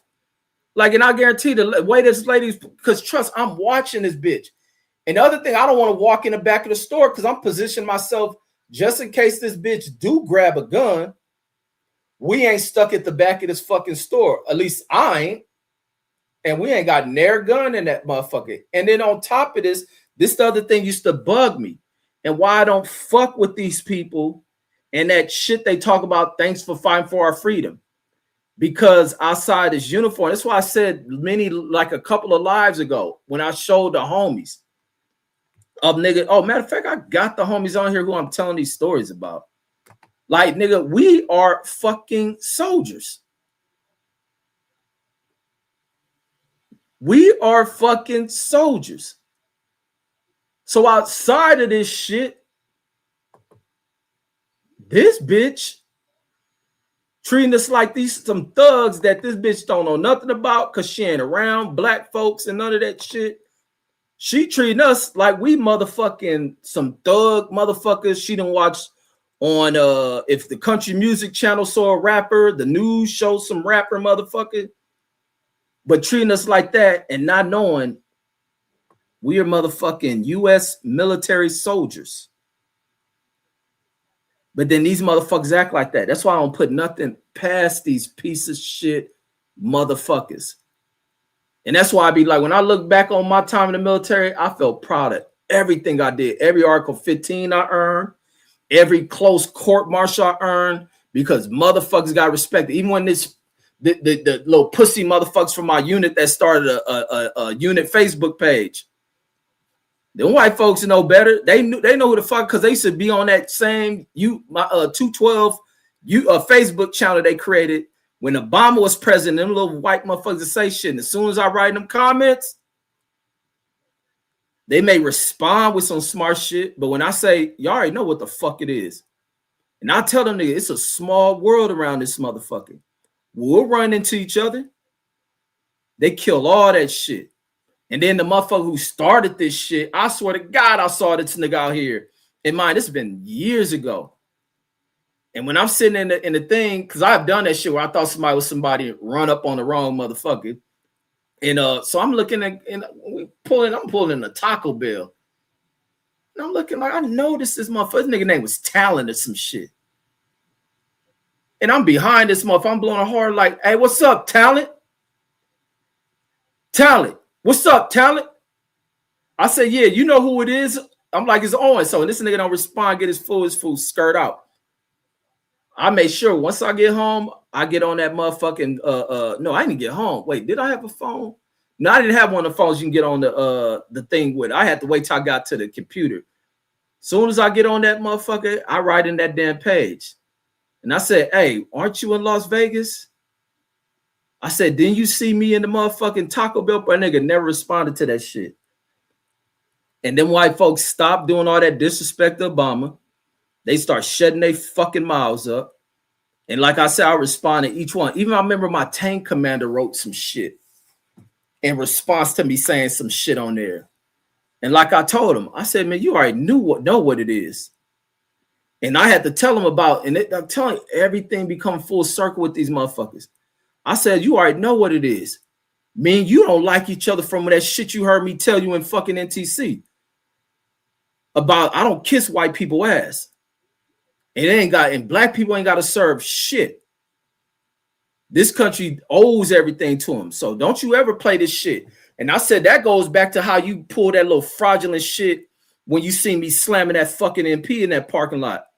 And then you bring your little hoe ass out there and then you watch the MP. When I get down, that nigga hop on my back trying to act like twist my arm. And then you niggas get down there. When y'all pick me up later in the fucking day, you niggas don't even defend what I said because that shit stuck with you when I told you that shit in NTC. That these niggas be wanting black people to bow down to these motherfuckers. And that nigga never said nothing to me again. Because he thought he was a cool white dude because his wife is black. His wife is old sellout ass bitch. He was a cool dude. We just went wrong after he asked, after we had that talk. And he stated that shit from out of nowhere, talking about why black people didn't serve this country. Or he looking at the demeanor because black people, and like I say, we didn't bow down to white folks up in there. Some black people just didn't have this aggressive tone towards white folks like they would to black folks. But you didn't have it. The white folks got aligned and black folks be ready to react. But they'll do that covert shit. Like I said, they was doing all that, going to the board shit and all that shit. But yeah, she thought we was old dog in men's society, not knowing we some motherfucking U.S. military fucking soldiers. And some of the dudes in the store, sergeants, moving up, and these bitches pass judgment on you when they don't see you in that fucking uniform. That's why I was like, I'd never wear this uniform off base. Nigga, and even that dress uniform, that's why I used to never go to the military balls, go to outside military events. When a homie had his court martial, I'm supposed to go to court. They want you to wear that uniform. I wore that Class A uniform for graduation. They made us fly home in that shit. My mom had me go to church. That was the most embarrassing shit ever. Me going to church wearing that shit because I didn't like wearing that uniform. Like I said, I always been militant in my mind. And as soon as I get the 4 hood, near the week I get the 4 hood, I seen that shit hanging in that closet one day. I said, nigga, I ain't never wearing that shit. And I threw that shit in the trash. And then for one, I was offended because I started lifting weights in there. So I started putting on size, and I ain't about to buy another one. You know, they gave us clothing allowance, and I threw that shit in the dumpster. And then years later, the homie would go through that court martial shit. I'm supposed to wear that shit.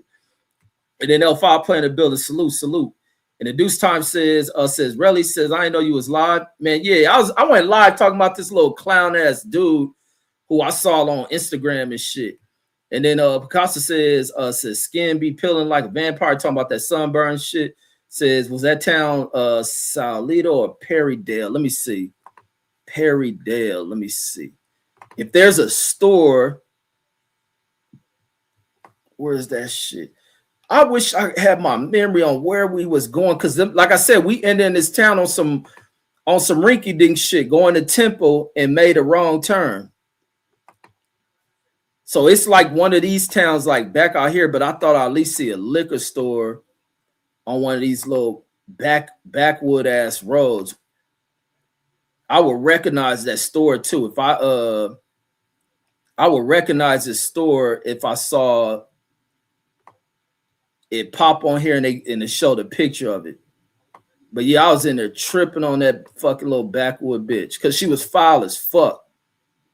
She was foul as a motherfucker. Let me see. No, ain't no loves. All this shit is new. So this shit, yeah, tempo and all that shit probably didn't change a lot. Cause like I said, I ain't been in Killeen in what, 20, what has been now, 24 years? I ain't been in Killeen in 24 years.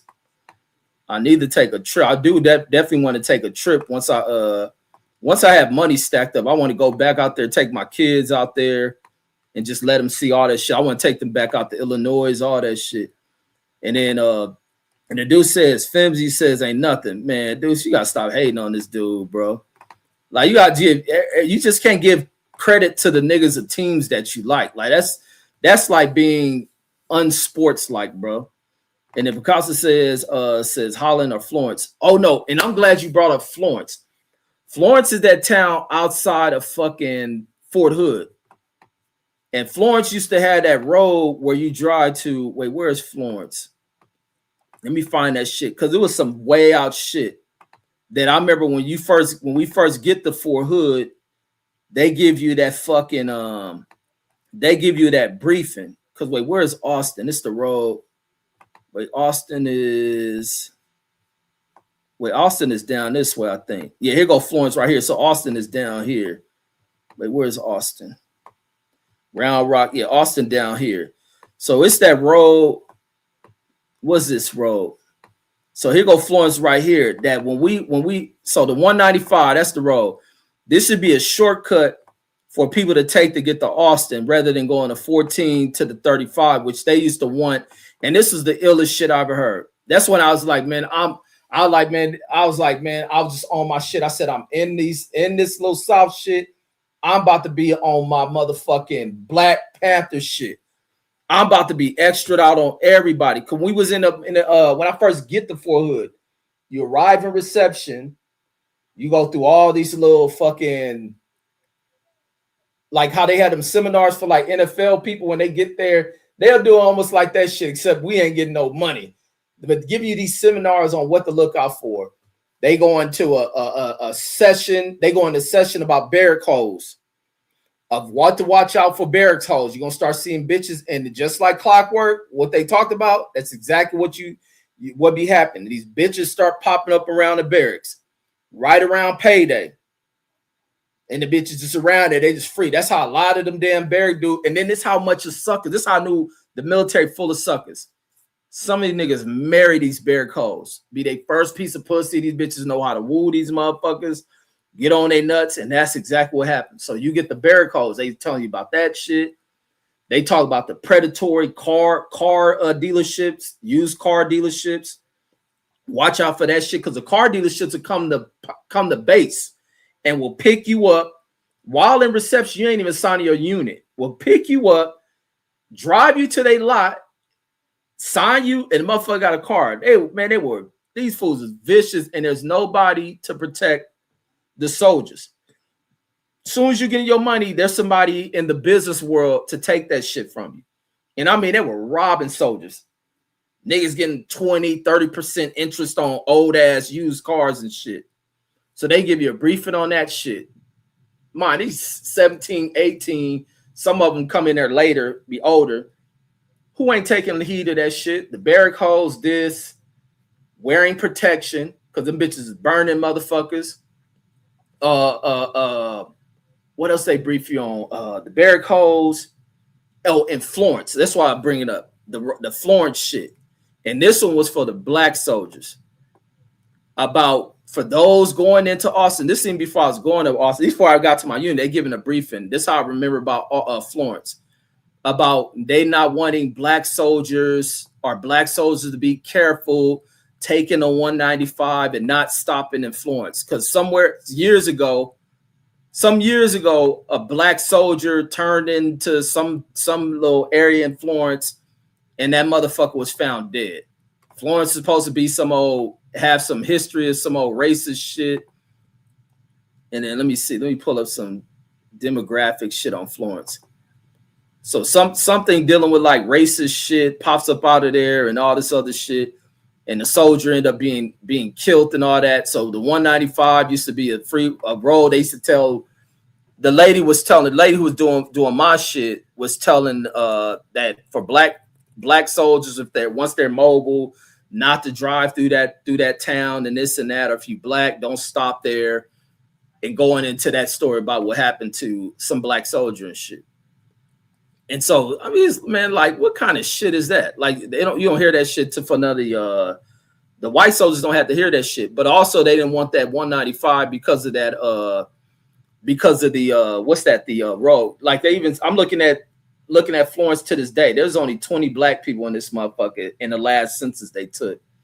The other one is other races. Those must be mixed. And there's a lot of Latinos there now. That's new.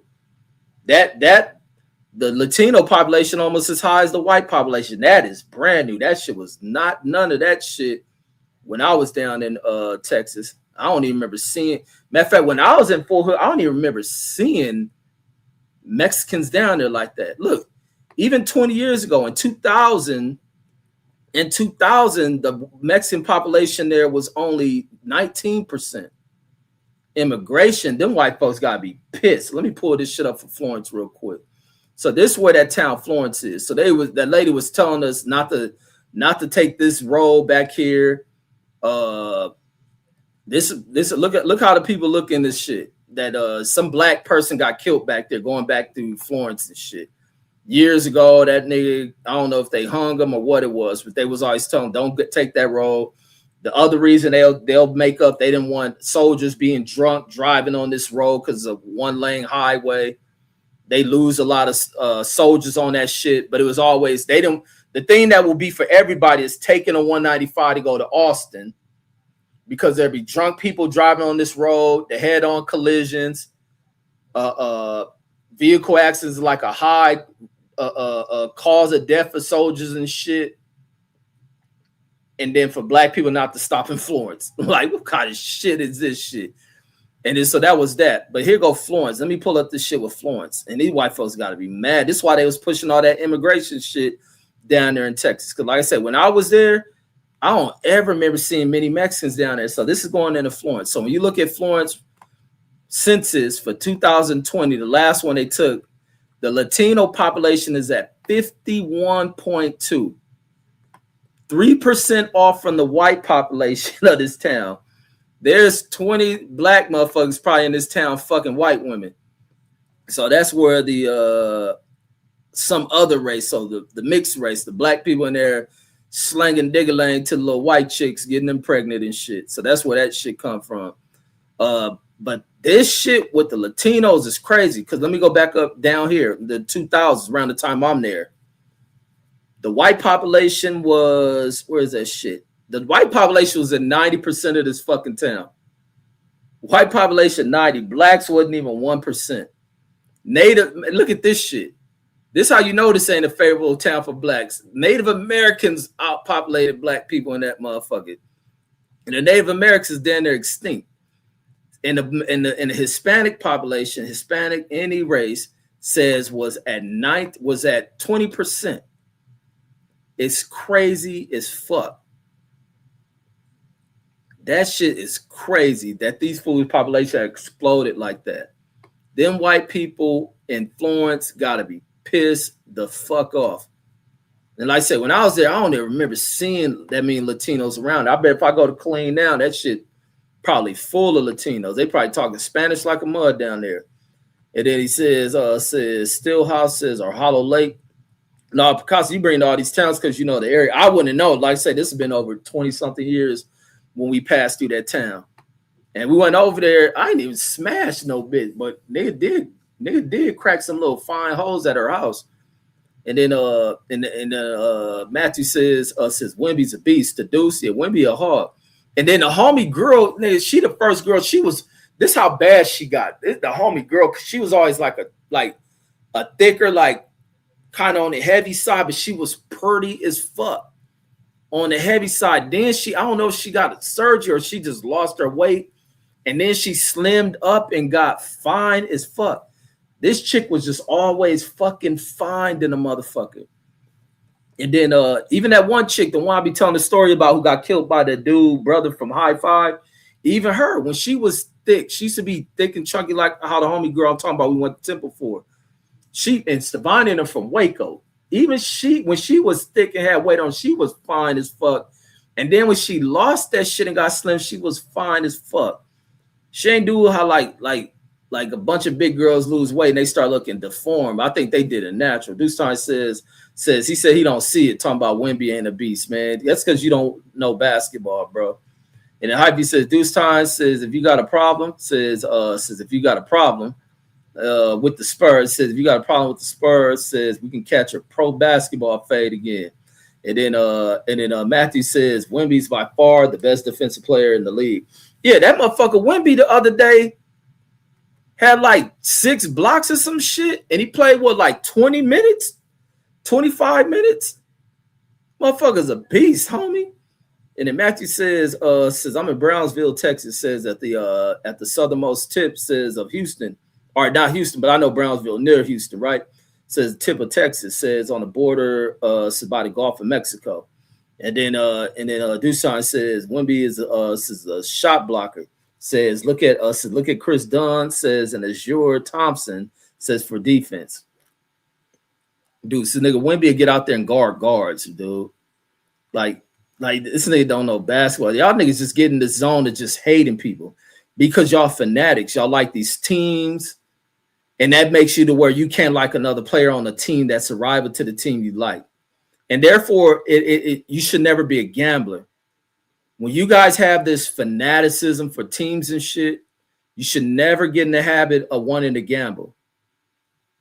Like, because you'll be emotional. Like our team, my team gonna win the Super Bowl. I'm gonna bet 100 every game they play, every game, and then be pulling your fucking hair out, going crazy over shit. And the dude sign says we play Spurs next week. Says I think we'll see West up. Y'all gonna be 0-3. 0-3 against the Spurs. They're gonna kick y'all ass again, and Wemby gonna play nothing but 15 minutes. And the Picasso says they made sure says you was broke. In the army, hell yeah, they did. And nobody protects you. Nobody protects a soldier. That's why I be like, all that shit that these little pussy niggas like Trump and old bitch made Hegseg and to be on TV talking and shit and don't do nothing to protect show they bitches. These niggas bitch made with send motherfuckers off to these pussy ass wars. That's why Iran trolling the fuck out of Trump right now. Iran and them trolling the fuck out of Trump. And that punk Benjamin Netanyahu. Y'all see they done dropped the bomb where Iran in there fucking making the nuclear weapons and shit. And it shocked the fucking world because the world was like, they don't got missiles with the range to travel the distances traveled. And they done hid inside this motherfucker. And now they wondering, how did they know where our nuclear program is? They got all type of intel and just wishing these niggas would. Trump talking about I got an ultimatum. Then this idiot Trump got the damn border patrol, the ICE agents working at the fucking airport. I want to see how these ICE agents are going to fucking behave themselves at the airport under this dysfunctional fucking president who is also talking about shutting down air travel. I would love to see how that one goes and watch how quick the U.S. economy falls to the fucking floor. And then they'll be, even the Republicans will be like, sorry, you got to get the fuck out of here. And then the homie Brandon will have to pay me that $100 he owed me.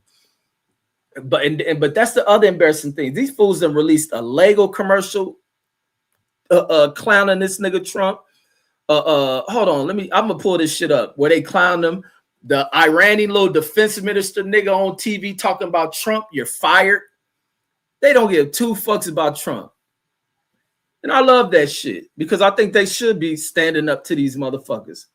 But the thing about not protecting the soldiers, this is the other thing. Like, you go wash your clothes, you thought you can do this shit in the military. They go back to the white dude I talk about, the homie Wise kicked, who used to be fucking talking about integrity all the fucking time.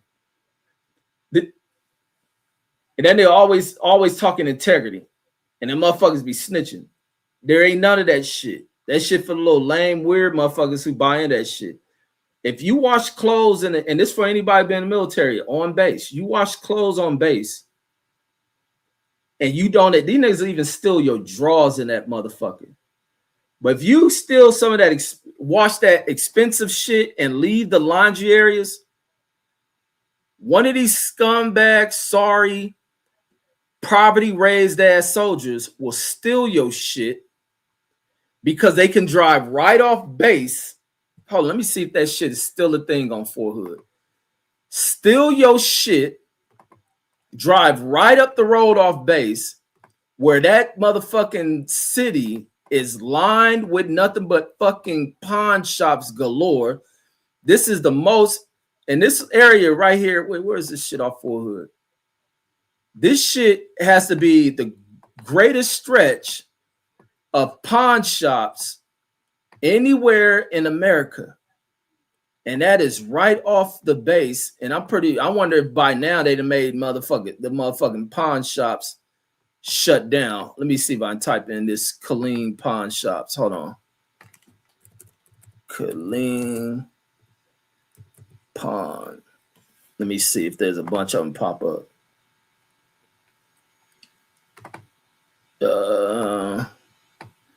Yeah, I do see a few of them still, but it ain't as much as like they used to be.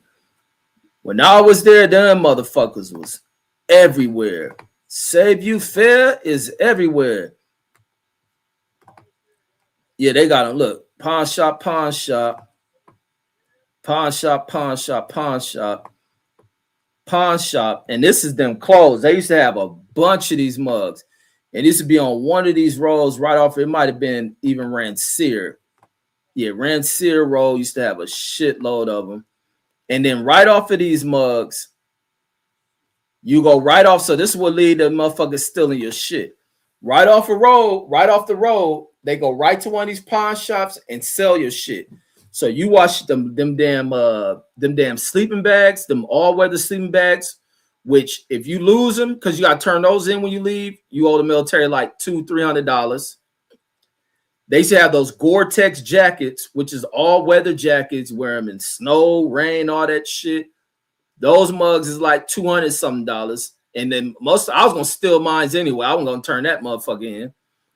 Those are like $200-something thing. You gotta turn that shit in. You what else would be you wash? And it's some other shit. Uniforms. They'll steal those because they get money from the pawn shops. And then now when you need shit, because they do these inspections, that's how they try to get me about going AWOL. They try to do a field inspection on me because I'm missing all type of shit because they just want to make up some shit, knowing most of the soldiers ain't got all this dumb shit they want you bringing to the field and lay out. I don't got this shit. They want to deny me leave or going home. I said, man, fuck them. Soon as because it's Christmas Exodus. Soon as that motherfucker dismisses, nigga, I'm at the airport. Nigga, I'm out of here. Fuck what y'all talking about. I'll try to make it back for this little fuck over formation y'all talking about. I missed my time to even come back. So I missed a whole day.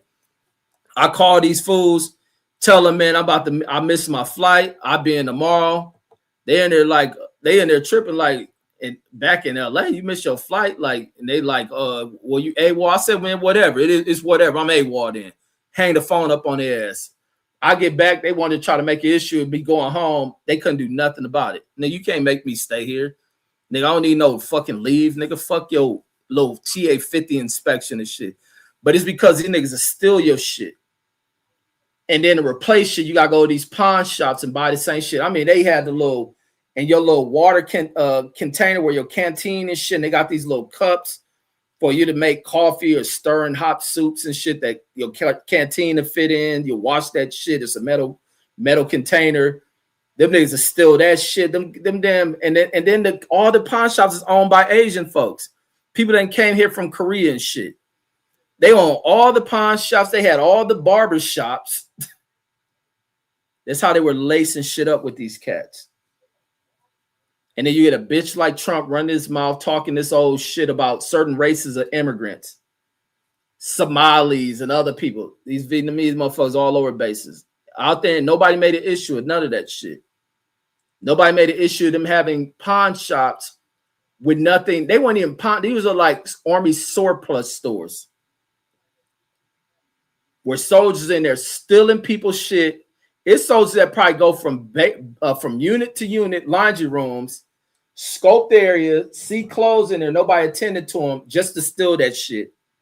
Because they done fuck their money off, go to a pawn shop, cash that out, have some dollars on in their account, or keep some dollars on them, stealing people's shit. That's how fucked up that shit was.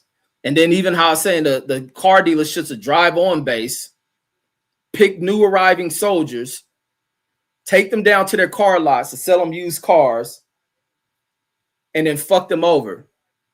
Interest rates out of the roof, all this other shit. All they check going towards that shit. It wasn't like we was making money.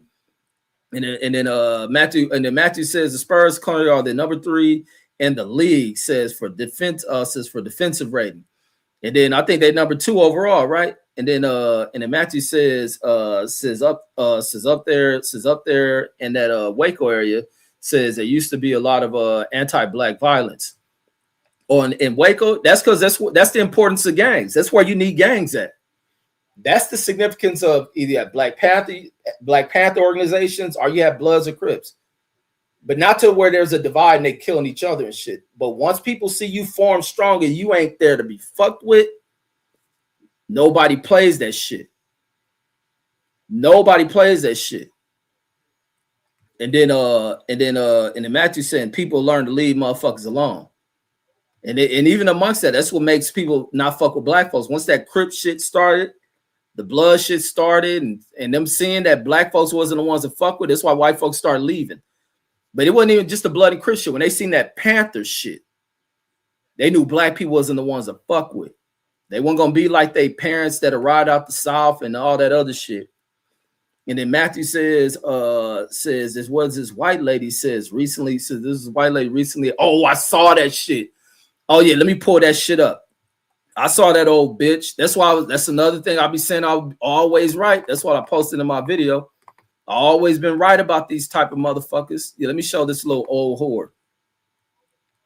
Hold on, where this old bitch at? Is she in there fucking where'd she go? Yeah, here she go. Talking about there's all these Latinos in there and shit. Cause that's the way they get down. That's the function of them. People look at them. It's even like it was a video I seen. It's this video I seen with this interracial girl. She come from a mixed race family, and she was considering all of them are racist. Says especially the quiet one. So what this lady got caught riding, talking about a lot of crazy Hispanic fans. Says all Hispanics says how can they afford it? Fucking this bitch up here at a game, and that's the one thing her funky ass worried about. Like they control where and this other thing goes into where this HR shit and the conduct of corporations and how hiring goes. It's just the one thing that white folks try to kind of hold a control over society, control the racial gaps and incomes. Buy this type of shit. This what goes in when you vote like a stupid motherfucker, and you vote for motherfuckers that support that shit, and then you a stupid motherfucker that will defend against that shit by playing the split. Well, Biden do the same. Biden don't do none of that shit. Kamala would do this shit. No, that motherfucker y'all love is the one doing that shit and support this shit, and it's probably his fucking grandmother. Like, that's how dumb niggas is, and that's why this shit gonna always fucking exist. Because niggas, like I say, white people don't fuck with you when they know that to not fuck with you. But when they know you a stupid motherfucker, rather than to fuck with you, they'll fuck you through this shit. And that's that shit that pisses me off with niggas. And why don't niggas just dumb, and one day they're gonna wake the fuck up. Says and I mean that with passion about black motherfuckers, whether I'm cool with you or fucking not. Niggas got to stop being dumbass niggas. And then oh my god. And then and let me see. Says there was this white lady. Says there's a white lady recently at the Spurs game. Says they got caught texting someone. Says there are all these crazy Hispanics. Says there are all these crazy Hispanics here. Says how they afford it. Says that video went viral. And I'm glad they posted that shit. That disgusting ass bitch. That disgusting bitch who probably was some old HR ass bitch. It's probably motherfucker turned the resume and ain't look. Nah, we don't want to make this dynamic of black people getting this job. We're paying this kind of wage, and now they're buying up homes and shit. We don't want to create it where our corporation's paying all this money and we're allowing blacks to buy homes in the area. We don't want that. We don't want to afford it. And that's the type of shit goes on in this country. We allow the corporations to run everything. No small business and this and that. We allow a little bunch of sick-minded fucking eugenic type motherfuckers running the corporations of America. And then we got little organizations that funnel other motherfuckers that they pick and choose. The old, what's that little Erica Kirk bitch shit? I seen they open one around the corner from here by me and shit. TP, what is this little shot in the neck ass punk who died bitch running that USA shit? Where that shit called? Whatever that shit called, that little funky bitch Erica Kirk run. Like I said, niggas, oh man, one day motherfuckers gonna wake the fuck up, bro. To these politics. One day niggas gonna wake up to these motherfucking politics, bro. And if Costa says, until then, niggas just stay stupid. Fuck. Picasso says, remember the movie American History X? Says, I bet everybody forgot about that movie. Man, you know, first time I heard, I was going to guard, white school. And there was white cats up there talking about how good that movie was. And I was hearing them like making it like, man, and then the scene where the guy stomped on his head, like, what kind of shit is that? And I'm seeing that shit everywhere. American History X. Because didn't that shit come out around the time Malcolm X came out and shit? But the highlight for a lot of the white folks was the white dude stumping on some black dude and shit. It was dealing with some old Aryan dude and shit. And then you know what? I'm glad you brought, because that make it more poignant to this around the same time. Because I never watched American History X. I just remember always hearing that shit. But this probably what could even add into them white folks when we went to the beach with the camp counselor we had named Brother, who was a former Aryan Brotherhood, former Aryan Brotherhood, high shot calling motherfucker who had all that racist shit on him, and would always have his shirt off. Fuck NIGGERs, white power, swastikas. I mean, brother would tatted the fuck up. And it's in like 90. That came out in 98. No, so was that 98? No, that couldn't have been 90. Oh, American History X came in 98. No, that couldn't have been 98. Maybe we did go to camp in 98. No, because I'm at GAR when American History X came out. Oh, let me check the timeline on that. Or maybe he did go to this camp in 98. Maybe I'm getting ready to start the... No. Wait, let me see. American History X. Because we was living in Norwalk. Let me see. When did this shit come out? That shit did come out in 98. Did that shit come out early 98? What month that shit came out? October 98. So I start... No, so American History X wasn't out. How did I hear about that? I was hearing about this shit at GAR High School. And I wasn't living in Norwalk in 98. I could have sworn I heard about that shit at GAR. Yeah, there had to be this movie in October where I'm at. Did I go back? No, I'm not there in what you call. Or maybe it could have been a Mexican Kids or some shit. But then again, I think we went to, no, it couldn't have been that shit. Maybe it's not American History X, but I remember hearing white folks talk about the stump and shit. Maybe it'd been the Mexican cats at Washington, because I think I'm at Washington when this came up. But I remember something from at GAR High School, but I wasn't going to, so it couldn't have been that. It had to be, I thought it was after this time, so my time is off on that shit. But I remember hearing white kids talking about this shit. It didn't hit they couldn't have bootlegs. White folks didn't do bootlegs and shit. But I was thinking that maybe that's what threw people off when they seen us with Brother. I think we went to camp in 97 with Brother, or maybe we went to camp. Was it 98? Maybe we did go to camp in 98. But for some reason, I think I was at GAR High School. I think I was going something. Maybe the timeline ain't checking out. But when you went to this camp, maybe that camp is in 98, but in the summer of 98. So this movie can be out. When we with Brother, that nigga in there tatted the fuck up with all that racist shit. Swastikas in his head, fuck niggers, all this other shit. White power, nooses. And then Matt says, not me. And then Picasso says the Army Reserve was mad at me. So the Army Reserve is mad at me because I didn't relist. Says they purposely put two white soldiers ahead of me, says to get sergeant stripes. Yeah, the military stay on fuck shit. It's always some fuck shit. That's just like with me. This is the other crazy shit with me. When I'm getting out, these niggas signed that shit for me not to get the Army ARCOM and shit. When I'm getting out, the dude telling me it's a black recruiter in our unit who people try to get you to re-enlist and all that shit. So some units have recruiters in them.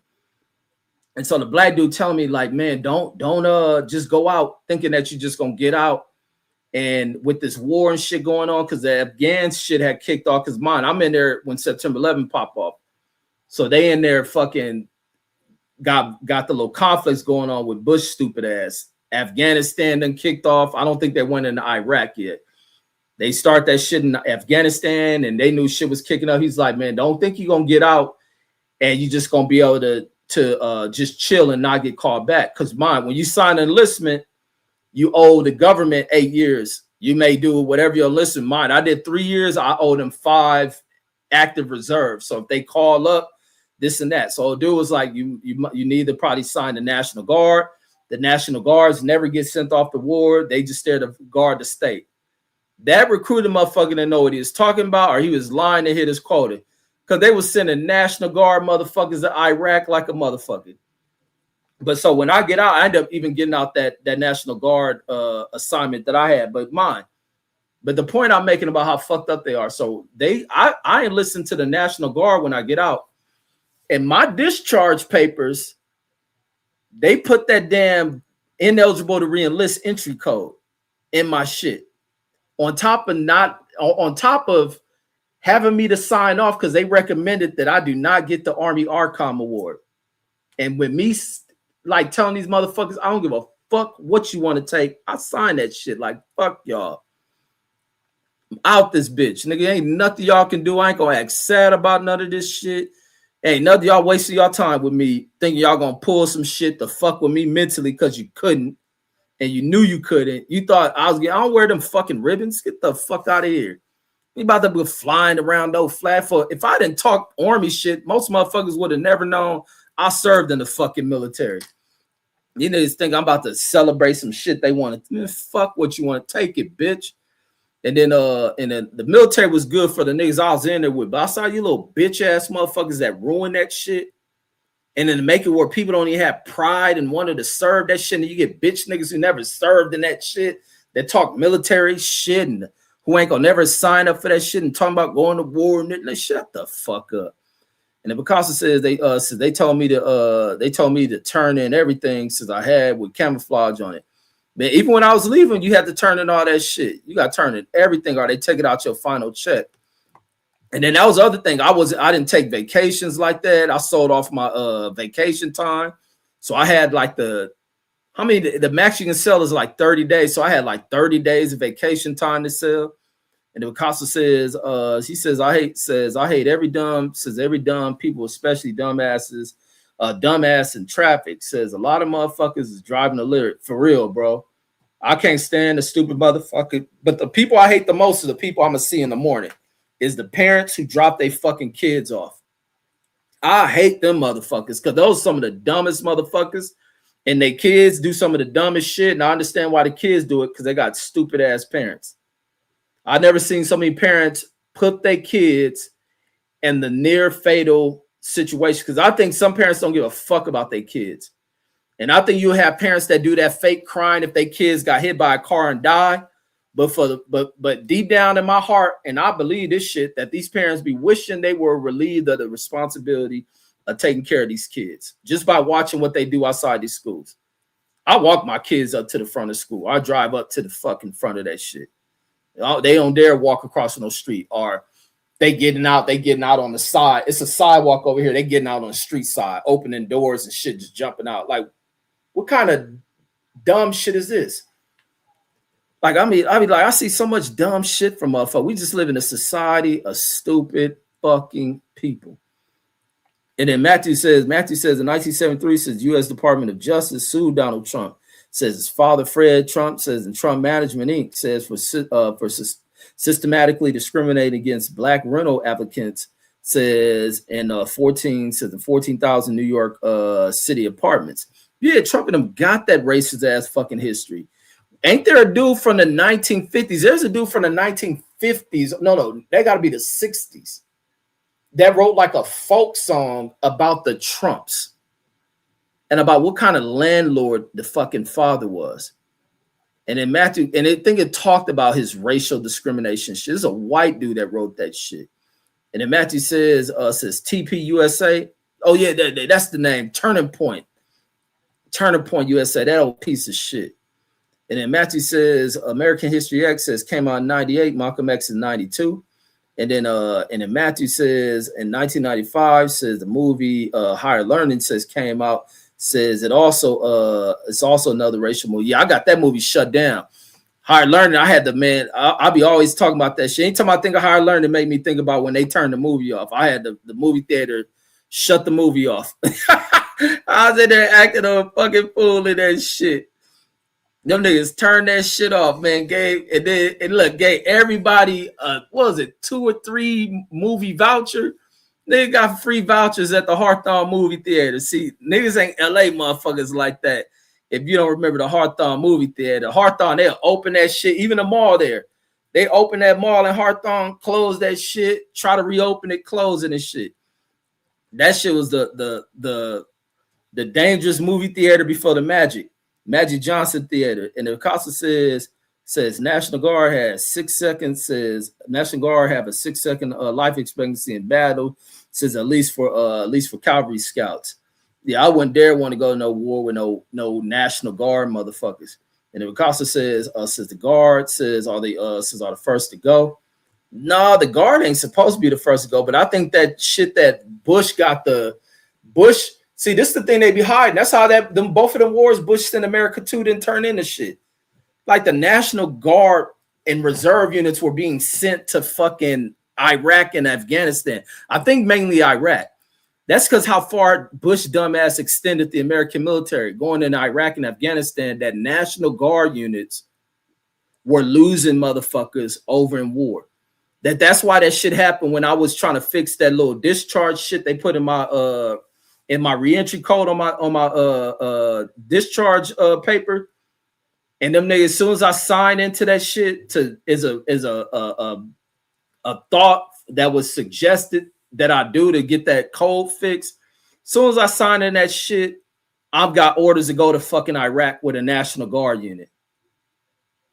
And then they get me out of that shit. Then a month or so later, I got another set of orders to go to fucking Iraq.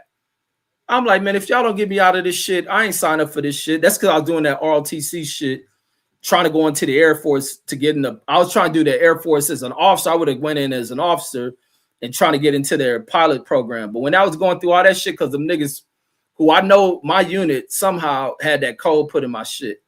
And then Rob G. Matter of fact, when I was getting out, I had an Article 15. What was that last Article? I had my last Article 15. What did I get? That got to be for slamming that cop. That got to be for slamming the MP in that motherfucker. I think that what it was. I was getting so many Article 15s just from and if I, like I said, if I was a white kid, I would have never had none of that shit. But because I was a black motherfucker and they couldn't pull none of that shit on, and then these niggas had the audacity talking about I was racist. I'd be like, white folks is crazy as fuck.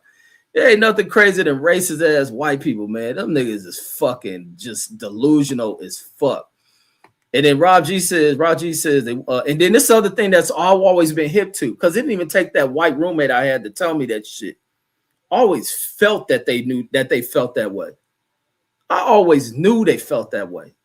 It was because of me being cool with that white dude when he finally started getting pussy that he came out and told me what they was trying. And then Rob G says, but then it was like, nigga, you was part of the plot with this shit. Even though he wasn't really pushing that shit. They just thought I was going to attack him because he was white. That's how these niggas used to think of me. Shit.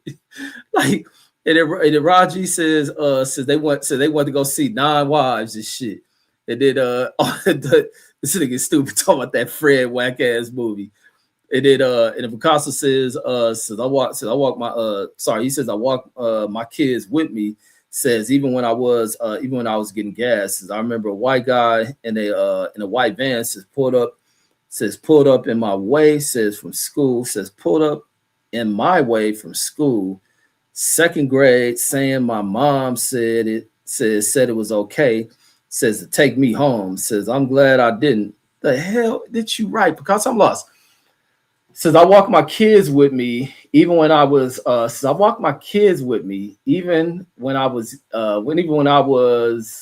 getting gas. So I remember a white guy says with a white van pulled up in my way from school, 2nd grade, saying my mom said it was okay, says take me home, says I'm glad I didn't. So you go back to you being a father and you walking your kids, and then in this story, you're a kid again. Man, you get the fuck, because you gotta learn to fucking write. That's why I'm off trying to read your shit. He says God was watching over me. So you gotta learn to write, Picasso. God damn. Unless I'm reading that shit wrong. But I go from Picasso saying as an adult, he walks his kids with him even to the gas station, but then the van pull up and now he's a kid. Salute the big dog Willie in the building. Let's see what Deuce Time gonna say now. And then Picasso says protect your children. Says protect your children. Says oh yeah. Says I just found out yesterday. It says I'm a grandpa. Salute to Picasso, man. He a grandpa, man. That's why you better get that writing up in case you gotta teach the grandkids how to write and shit. You want to make sure you ain't teaching them to write the way you write in here. And then Go Young DJ says you couldn't fight it. Says you couldn't fight it. Wait, couldn't fight what? The Article 15 and shit? Wait, which one couldn't fight? Because y'all write these comments, y'all gotta express what y'all talking about, because I'll be bouncing all over the place. I couldn't fight the Article 15. Or are you talking about them orders to go to Iraq?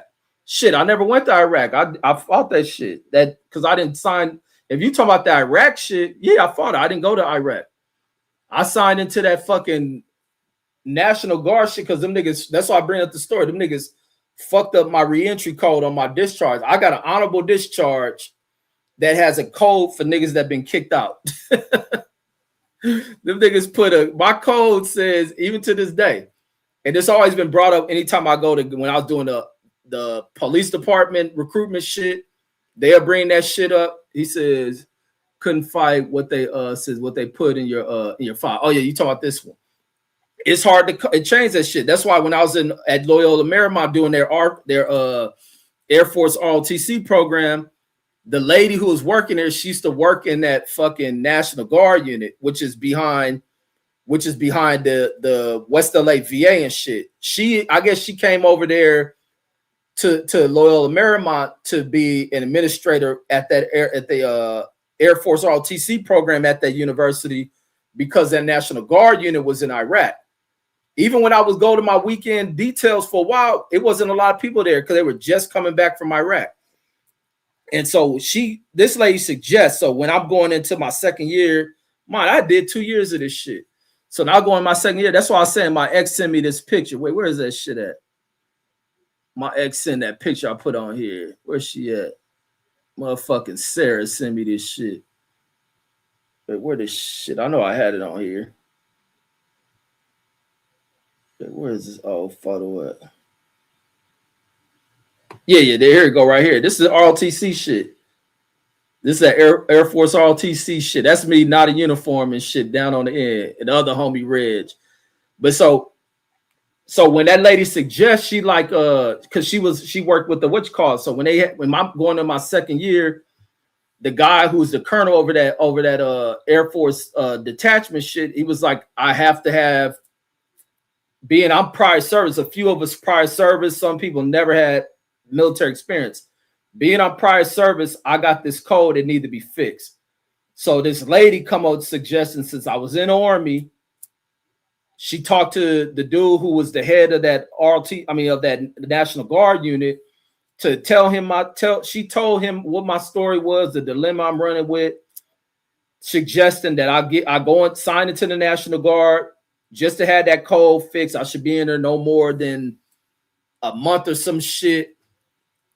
And then they can have the code because I couldn't get it fixed because Fort Hood, the cab is in Afghanistan and all that other shit. My old unit wasn't at Fort Hood anymore. Now the motherfucker's back at Fort Hood. But so they was like, just go. Me calling Fort Hood and all that shit wasn't working because the whole cab is in Afghanistan. So they come up with this shit. Niggas signed to this shit. I'm thinking I ain't have to report none of that shit. The minute I knew it was some fuck shit is when I had to go in for the weekend duties. And then I go there, these niggas got me, because it ain't nobody there. Them niggas got me mowing the grass and shit. I'm out there cutting this grass like, oh, nah, fuck that. I said, man, I ain't signed up for this fucking shit. Like I said, this what the fuck the National Guard is about? Nigga, I'm out here cutting fucking grass. I'm like, hell fucking nah. And then so I'm thinking like, all right, let me just stick with it till they fix this shit. But I was like, I couldn't believe this shit. Then the motherfuckers, I think they do twice a month, I think it is, they meet. So that was that weekend, I do that shit. And then the next month you do another twice a weekend or some shit. 2 weekends out the month or some shit like that. Or 2 days out the month. I forget what it is on the weekend and shit. But I was tripping on that first week. Like, man, I ain't here. Because I'm in here cutting this grass like, man. And I got to wear my old Army uniform and shit with my cab. I ain't even got this damn National Guard unit patches and shit. I'm in here like, man, I know goddamn well I'm not down here fucking my weekend off. And these niggas got me cutting grass. I said, man, ain't this about a bitch? Like, man, ain't no fucking way. Then more of these motherfuckers start coming in. That's when over time when it was going on, like in the third month, I ain't show up. Them niggas sent them fools over to my house. They in there, the homegirl, the homie sister in there banging on these fools, making them, and there's some other cats in the neighborhood just fucking with them. They feeling all uncomfortable when they come to my door and shit, talking about, man, they got me down for missing duty. It's considered AWOL. You need to come down. I'm like, because I wasn't about to show up because I was pissed off. Like, I go down there and shit, and I'm telling this, talk to the dude, like, man, what's up? Because then they, on top of that, they sending me them damn orders to fucking, they send me orders to fucking be part of some old manifest to deploy to Iraq. Like, man, I'm not going to that shit. And that shit came up twice. Like, man, I said, and that shit just turned out to be a whole waste of nothing. I was in the National Guard for like a year. How long I was in that shit? For like a year and a half or some shit. Or maybe it wasn't a year. Maybe it was 9 months or some shit. I could have even been a year. You talking about mad than a motherfucker. And I just like, fuck it. It was just, I got a lot of them stories dealt a bad head on shit like that. And if Picasso in there rolling this shit, or probably me cutting the grass, says turned you into a gardener on the real. On the real. And then the lot was big because the grass grew because these niggas in Iraq. I'm here cutting this shit, then having to get bags. I got grass stains all over me. I'm like, man, ain't this about a bitch? That's the reason why I jumped out the Air Force ROTC shit. Because I'm kind of mad at them that they came up with that stupid ass shit. I'm like, yeah, I did. Matter of fact, I did stop going. I even stopped just reporting to that shit. And then try to get out that National Guard shit. So that's why I didn't go back in the Air Force to the Air Force, because I was gonna try to get in as a pilot. Because they pissed me off with that shit. And none of it. So to this day, I still got that code in my shit. And then Picasso said, but it don't affect me and shit. And he says, so they took you back to slavery. Yeah.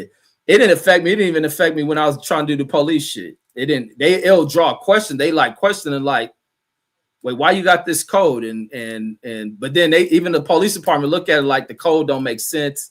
They viewed it as an error. They didn't give a fuck. That the Air Force ROTC shit, they act like they needed it fixed or some shit. No, because matter of fact, I think the niggas did call me to come back. See, I was coming back, and I was just like, no, I'm good on that shit. I'm like not going in that shit. And plus, what I was seeing with that Air Force ROTC shit was some other shit where I was just like, fuck it, it was best to just let that shit go.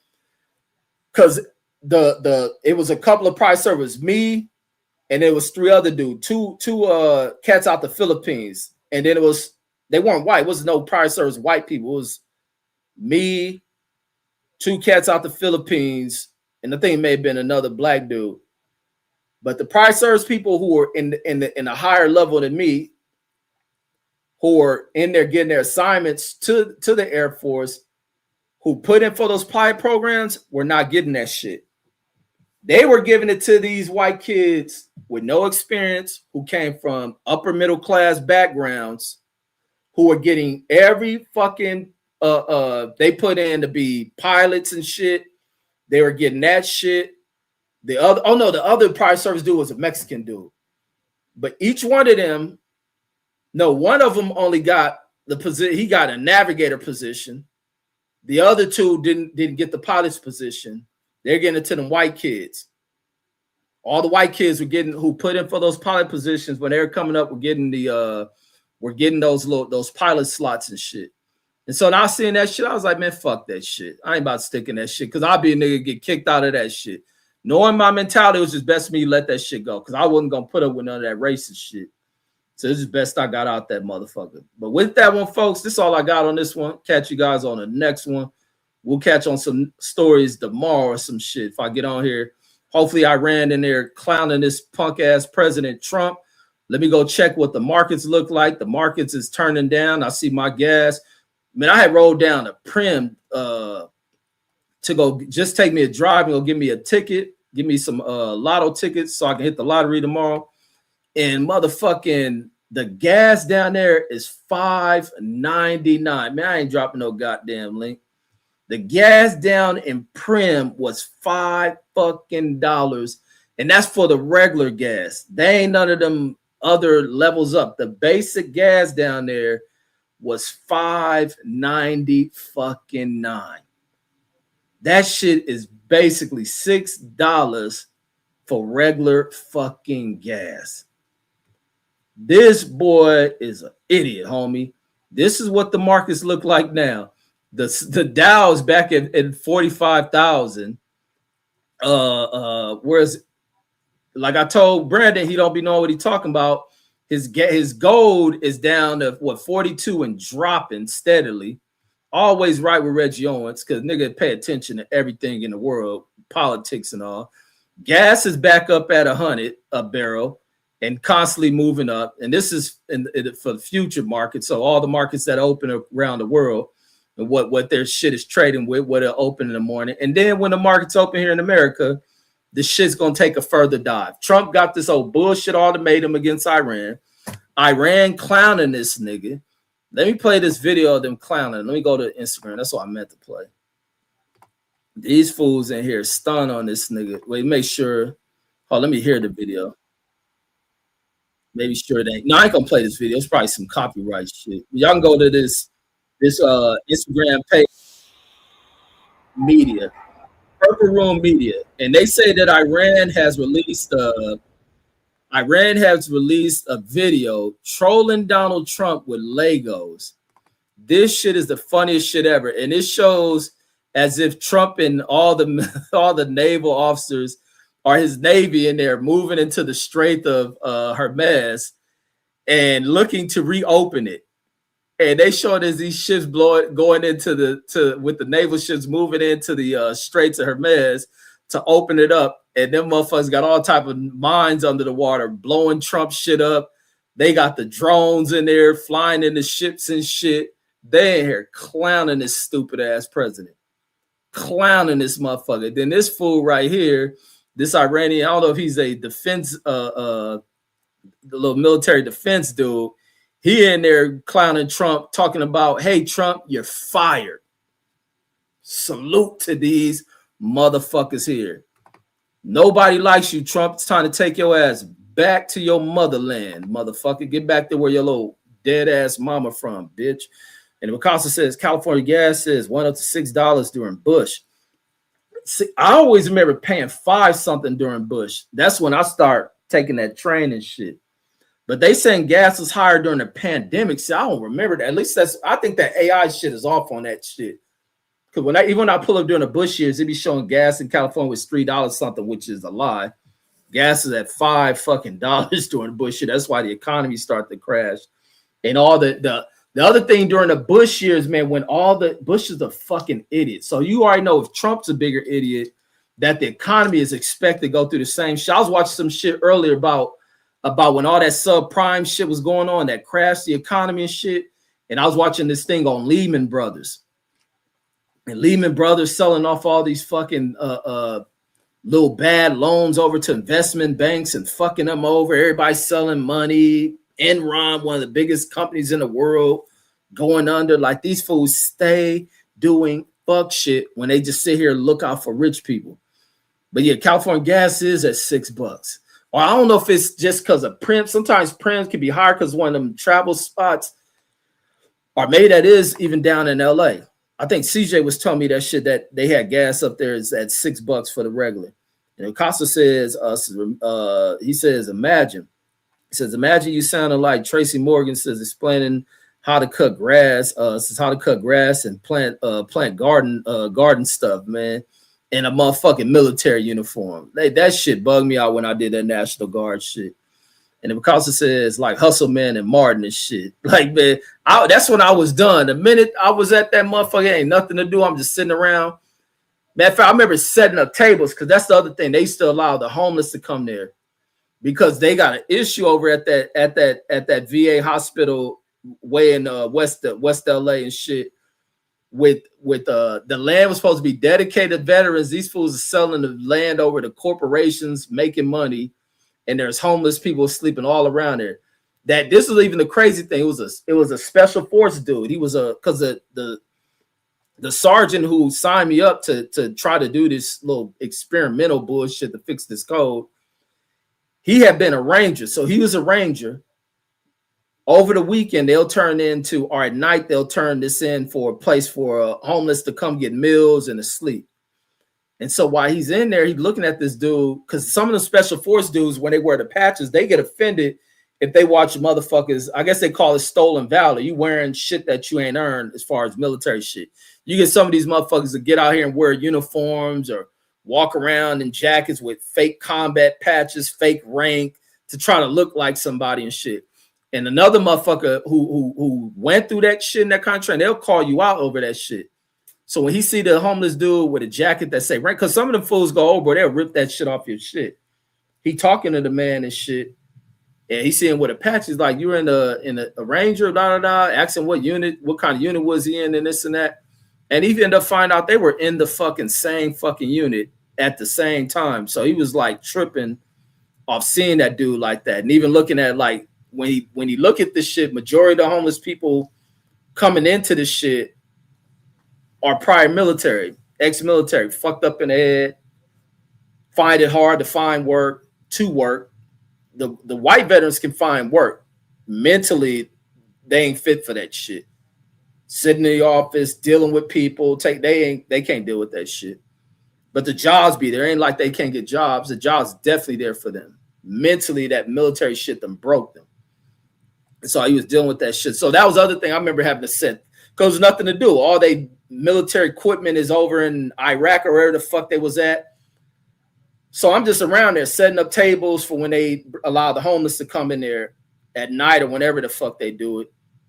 And then so it's just nothing. I said this thing got me out there cutting grass. And I'm in there while I'm doing this shit like, man, I said these niggas got me fucked up. And end up being in that shit for a year. But that was the only time I cut grass at that one time. Because I knew I couldn't just leave when I was like, I ain't showing up. And then they try to pull that AWOL shit with me. I was like, let me not have that shit hanging over me. And Costa says, I think it was a humiliation tactic. No, they didn't do it out of humiliation. They didn't do it. I would never allow no humiliation shit to be done with me. Like, I don't have a history of allowing a motherfucker to humiliate me at all. It was nothing to do. It was a duty. They cut grass. They needed the grass cut. I'm the only nigga there at that time because the rest of them in Iraq are the ones who came back. They had just got back, so they didn't have to report the duty. And then and then they don't hire lawn service. The niggas in that unit cut the shit. Arnold Boxer says that Lego video is hilarious. Says you see they got Trump holding that little kid. Yeah, I seen the little girl next to him and shit. Who was the other fool they showed with the Uncle Sam photo? Was that supposed to be Epstein or some shit? And Picasso in there rolling this shit. But that's all I really got. I'm out of here now. Peace, folks. Gone.